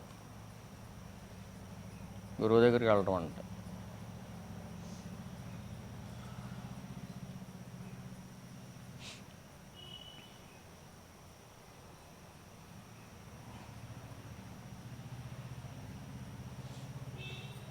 ఎందుకు ద్వేషించకూడదంటే, నిజంగా కారణం ఉన్నప్పటికీ ఎవరిని ద్వేషించకూడదంటే, నువ్వు పూజ చేస్తున్నప్పుడు వాళ్ళే వచ్చి పడతారు, నువ్వు జపం చేస్తున్నప్పుడు వాళ్ళే వచ్చి పడతారు, విచారం చేస్తున్నప్పుడు వాళ్ళే వచ్చి పడతారు.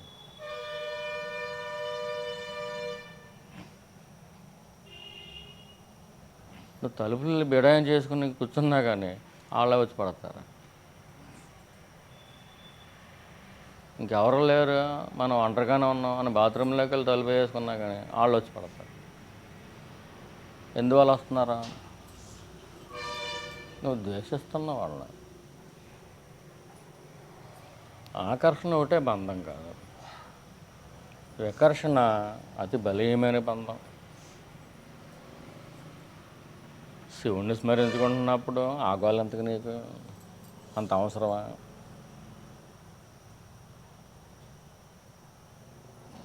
ఎంతో పవిత్రంగా పూజ చేసుకుంటున్నప్పుడు ఆగోళ్ళంతకు నీకు అది అంత అవసరమా? ఈ అండర్స్టాండింగ్ ఉంటే చిచ్చి అప్పుడు అంటే నీ మనసు ఇలా అలా ముద్రించిపోయారు కాబట్టి అస్మానం జ్ఞాపకం వస్తున్నారు.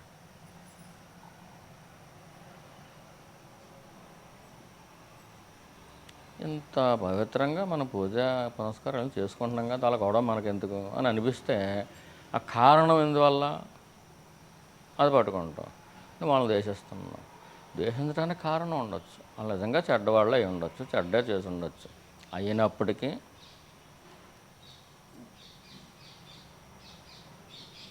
వాళ్ళని ద్వేషించకూడదు.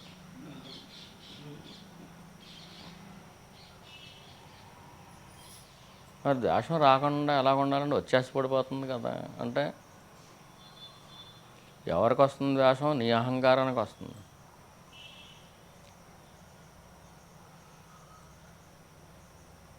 నీకు అహంకారం ఏ మేరకు తగ్గిపోతూ ఉంటే ఆ మేరకు వాళ్ళ మీద ద్వేషం కూడా పోద్ది. ద్వేషాన్ని విరుగుడు ఏంటి? ప్రేమ.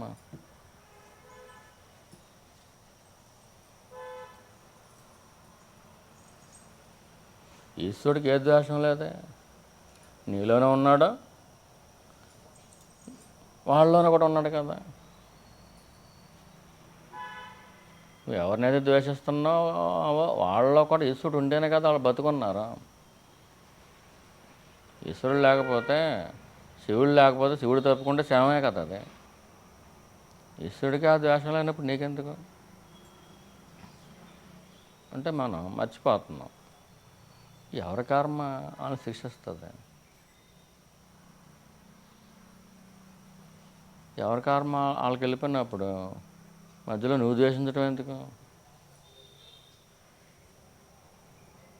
పరమేశ్వరుడు ధ్యానం కంటే ఈ శత్రువుల జ్ఞానం ఎక్కువైపోతుంది నీకు. పోనీ వాళ్ళ మొఖాలు ఏమైనా బాగుంటాయా పరమేశ్వరుడి మొఖం లాగంటే? అది కాదు. అంత అందమైన మొఖాలు నువ్వెందుకు జ్ఞాపకం పెట్టుకోవాలి? అంత విలువైన వాళ్ళు నీకు కాదే. ఈ తప్పు ఎందువల్ల జరుగుతుంది? నారాయణం పరబ్రహ్మం సర్వకారణ కారణం. అన్ని కారణాలకి ఆయన కారణం. పైకి ఇదేదో కారణం కింద కనిపిస్తుంది, అంచేత ద్వేషం. ఈ కారణానికి కూడా కారణం ఎవరు? సర్వకారణ కారణం ఎవరు? అసలైన వాడు నారాయణుడు. పరిపాలించుకునేది ఆయన. నువ్వు ఎలా నడువు అలా నడువు అని చెప్పి నడిపించేది ఎవరు? నారాయణమూర్తి. బ్రహ్మగారు సృష్టిస్తారా, విష్ణువు గారు ఏం చేస్తారో నడిపిస్తారు. అన్ని కారణాలకి కారణం ఆయన అయినప్పుడు వీళ్ళని ఎందుకు ద్వేషించటం? అంటే వీళ్ళ కారణం అనుకుంటున్నావు. అదేందువల్ల?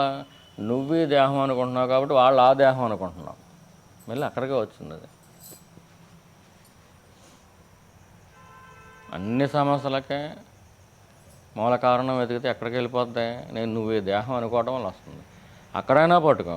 అక్కడ నువ్వు జయించలేకపోతే నారాయణం పరబ్రహ్మం వాడు మనిషి కాదు.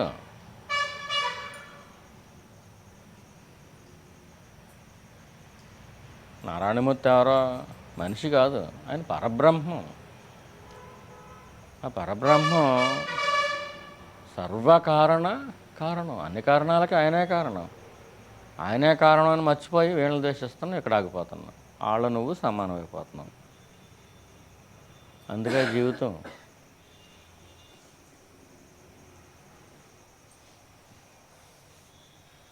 అంటే 4 కుక్కల భయమని మెరుగుతున్నాయి అనుకోండి, నువ్వు కూడా అక్కడికి వెళ్ళిపోయి ఎలా కూర్చొని బాబు అని మోగుతావా?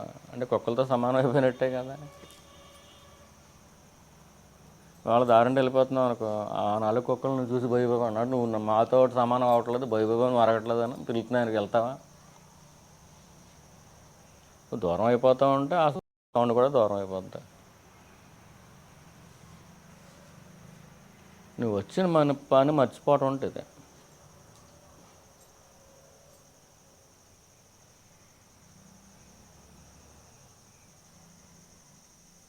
ఈ లోకాన్ని పరిపాలించుకున్న స్వామి ఒకడు ఉన్నాడు. నీకు కొంత పని ఇచ్చాడు. ఎందుకు ఇచ్చాడు? ఆ పని కూడా లేకపోతే నువ్వు ఏం చేస్తావో లోకాన్ని. కొంత పని ఇచ్చాడు, ఆ పని చేసుకో. అయినా నీ ఒంటి మీదకి ఉన్నదే వస్తుంది కానీ రాంది ఎక్కడ వస్తుంది? రాందాన్ని నువ్వు కొనుక్కొని తెచ్చుకోలేవు.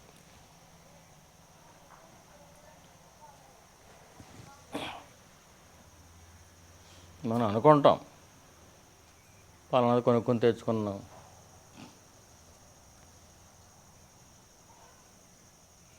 నువ్వు డబ్బులు ఎట్టు 4 పళ్ళు కొనుక్కొని తెచ్చుకున్నావు, అది కూడా రాసి పెట్టి ఉంటేనే జరిగింది. అలాగే డబ్బులు ఎట్టు ఏదో 10 కొనుక్కు తెచ్చుకుంటా, అది కూడా రాసి పెట్టి ఉంటేనే జరిగింది. రాసి పెట్టి లేకపోతే ఏదీ జరగదు.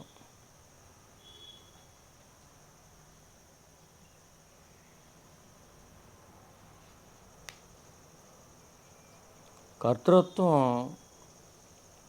ఎక్కువగా ఉన్న వాళ్ళతో స్నేహం చేస్తే నువ్వు ఎంత సాధన చేసినా కానీ నీకు కూడా కర్తృత్వం పట్టుకుంటావు. నువ్వు కర్తృత్వం అంటే నేను ఈ పని చేస్తున్నాను, నేనే ఈ పని చేస్తున్నాను అని ఆ స్థాయి దాకా వెళ్ళిపోతూ ఉంటుంది కొంతమందికి, లౌకికులు. వాళ్ళతో స్నేహం వల్ల ఏమవుతుంది? ఏదో రోజు నువ్వు కూడా నేనే ఈ పని చేస్తున్నాను అని అనిపించేస్తాను. అంచేత లౌకికులైన వారి స్నేహాలు తగ్గించుకోవడం మంచిది. అందుచేత మీకు సద్గోష్ఠి కూడా విధింపబడింది. రోజు బ్రష్ చేసుకుని స్నానం ఎలాగైతే చేస్తారో ఆ విధంగా సద్గోష్ఠి గురువు యొక్క అనుగ్రహంతో తడుసు ముద్ద అవుతారు.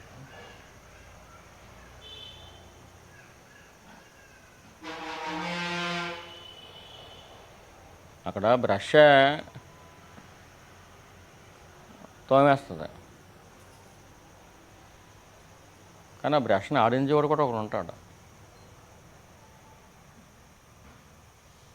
సద్గోష్ఠిలో కూడా మీకు విపరీతమైన శాంతి వస్తూ ఉంటుంది.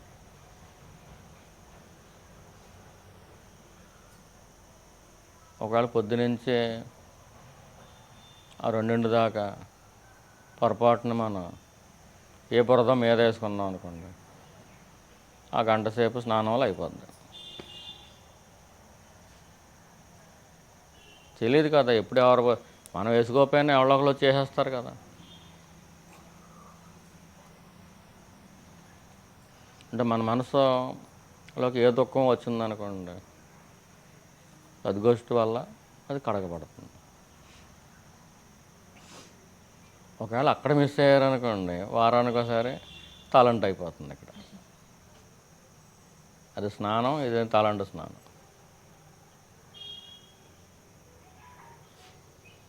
ఇంక పూర్తిగా కామ్ అయిపోతుంది. మళ్ళీ సోమవారంతో స్టార్టింగ్ సాధన.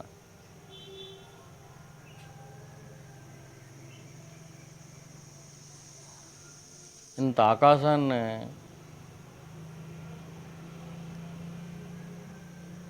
పరమేశ్వరుడు ఇచ్చాడు మనకి. సద్గురువులు కూడా వంపే, పరమేశ్వరుడు ఇచ్చాడు మనకి. అంచేత పరమేశ్వరుడికి ఊరినే చూపించండి. మీరు తినేదేదో ఈ నోట్లో వేసుకునే ముందు ఆయనకు ఒకసారి చూపించండి.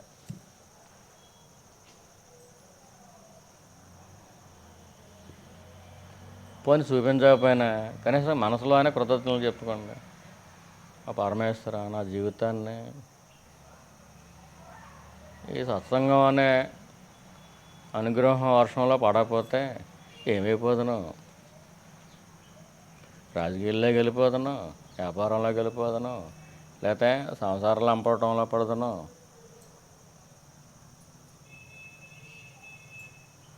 అప్పుడు ముఖం కూడా మారిపోద్ది. సద్గోష్ఠిలో ఉంటే కమలాల్లాగా పెరగూసి ఉంటాయి. ఎప్పుడైనా కోపం వచ్చినప్పుడు కొంతసేపు అజేర వస్తుంది అనుకోండి ముఖం మీద, అది తాత్కాలికం. ఆ రోజు సద్గోష్ఠి కడిగేస్తుంది.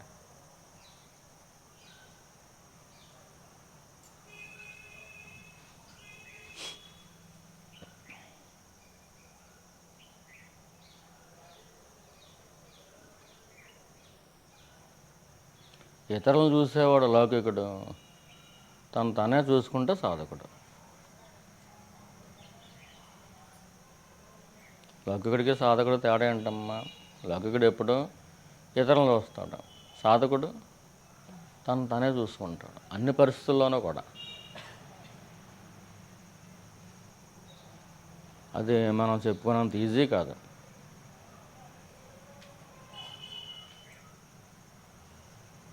సత్సంగంలో ఉన్నంతసేపు ఈజీగానే ఉంటుంది. పనిలో పడిన తర్వాత భుజాన్ని వేసుకుని వెళ్ళిపోతాం కదా, నేను ఈ దేహాన్ని. అదే భీముడు ఆంజనేయ స్వామి గదలు వేసుకుని వెళ్తారు, అలాగా నేను ఈ దేహాన్ని ఎవడొస్తాడు రా అన్నట్టుగా వెళ్తాం కదా. అలా బయలుదేరినప్పుడు దండం పెట్టుకుని వెళ్తారు. అందుకనే తెలియక ఏదో యాక్సిడెంట్ లేకుండా చూడు. ఇప్పుడు అలా మారిపోయింది. ఏదో ప్రయాణం అవుతున్నారు అనుకోండి, అది దండం పెట్టుకుని వెళ్తారా అంటే ఏ యాక్సిడెంట్ లేకుండా చూడని.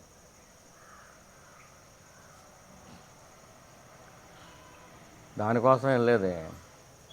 అసలు ఎందుకు మొదలెట్టారు అది? ఈ ఐదు ఇది కలిపితే మొత్తం 11 అయింది.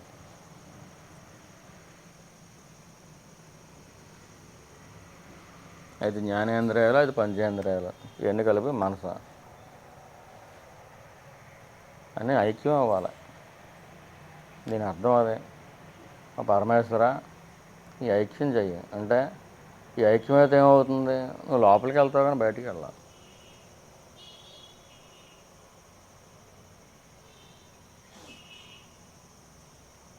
నమస్కారం, నమః, నా ప్లస్ అహం. అంటే అహం కాదు, అనేకారం, అది కంటిన్యూ అవ్వాలి. కానీ అహంకారం కాదు, అహంకారం బయలుదేరుతుందేమో, అది కాకుండా చెయ్యి. అహంకారమే కాదు దేహం నేను అనుకున్నది. అహంకారం లేకుండా చెయ్యి అని దాని అర్థం. కానీ యాక్సిడెంట్ లేకుండా చెయ్యి అని కాదు. అంటే ఏ స్థాయిలో ఉన్నవాళ్ళు ఆ స్థాయిలో అర్థం చేసుకుంటారు. నమస్కారానికి అర్థం ఏంటి? అహంకారం లేకుండా చెయ్యాలి.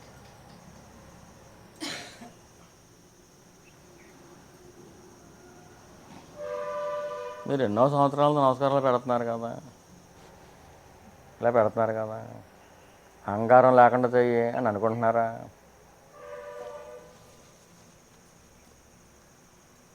అది లౌకికమైన అర్థం. నమస్కారం అంటే ఏదో ఎవరికి నమస్కారం పెడతారు అర్థం కాదు. అక్కడ దేహం ఉందా, దేహానికి నమస్కారం పెడతారు. ఒక పేరు ఉందా, పేరుకి నమస్కారం పెడతారు. వాళ్ళు చూసి ఇది పొంగిపోతున్నారు. ఇది ఏదో 2 చేతులు కలిపాడు, ఆడు పొంగిపోవడం ఎందుకు?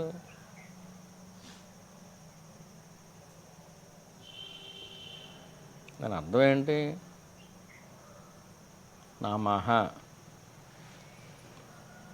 నా ప్లస్ అహం.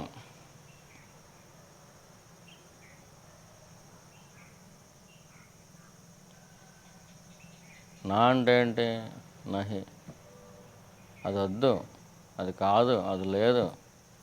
అహం అనేది లేదు, అది వద్దు నాకు. ఒకవేళ ఉన్నదనుకుంటే అది వద్దు.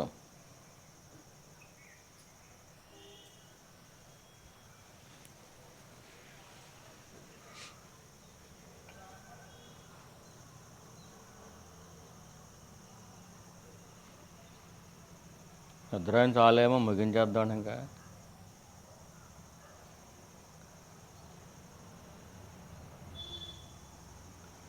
అంటే అసలు ఎవరికే ఈ సెల్ ఫోన్లు ఎక్కువైపోయి నిద్రలు ఉండలేదేమో.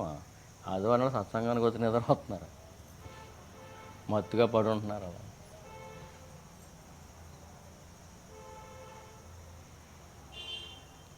అరుణాచల శివ, అరుణాచల శివ, అరుణాచల శివ, అరుణాచల.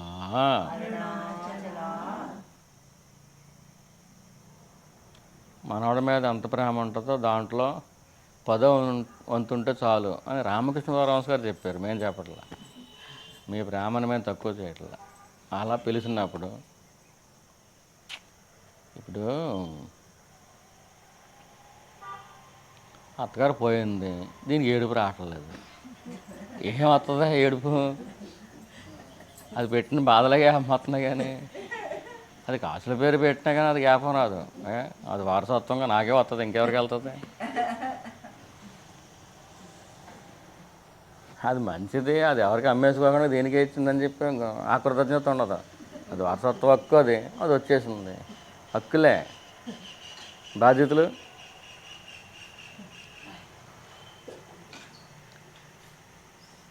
తల్లి చిన్నప్పటి నుంచి బోళ్ళని తిడుతుంది, కానీ దేవత తల్లి. మా అమ్మకి ఏం తెలియదు, అమ్మాయికి. అత్తగారు అబ్బో ఇది నక్క జీతులది, ఇది నన్ను తిడతం కోసం పుట్టింది ఇది.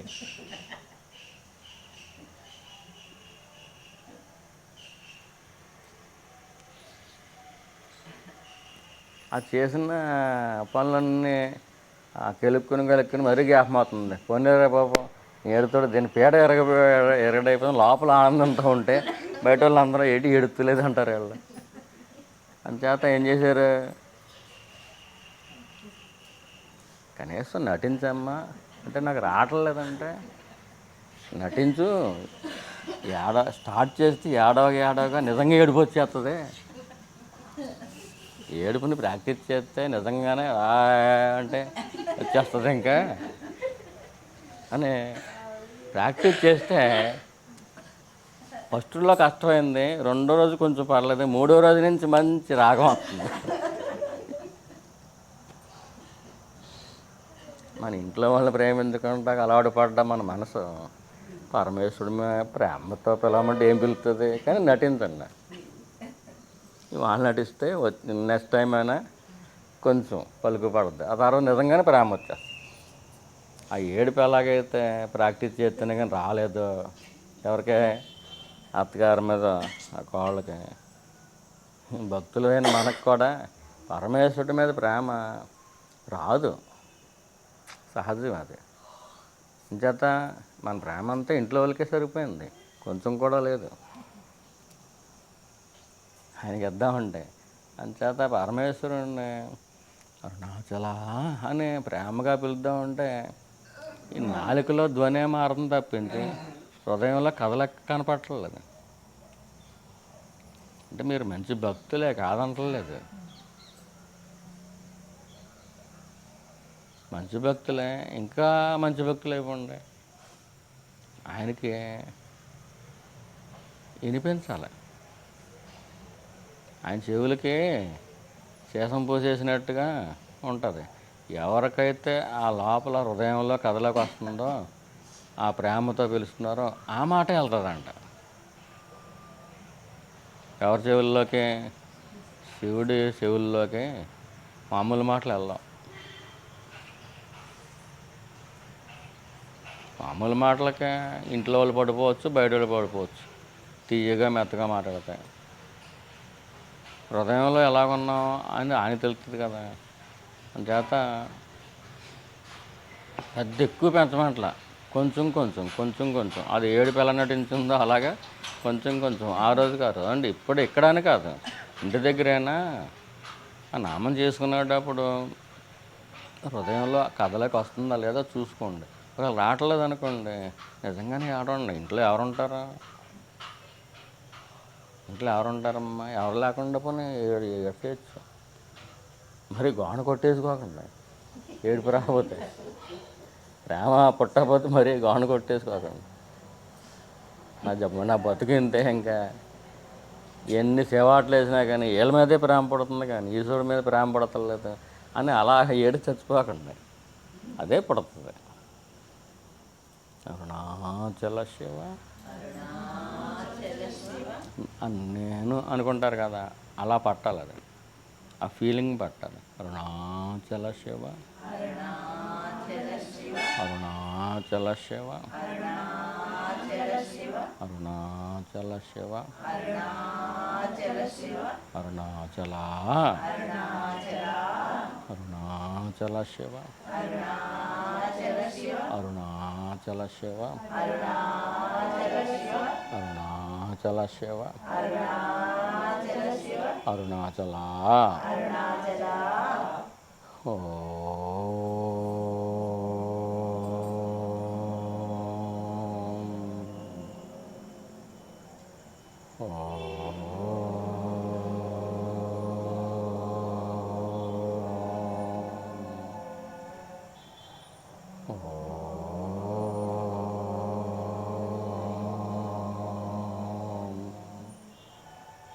शांति है,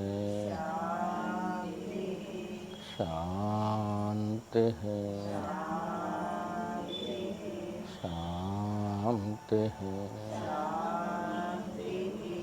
Thank you all.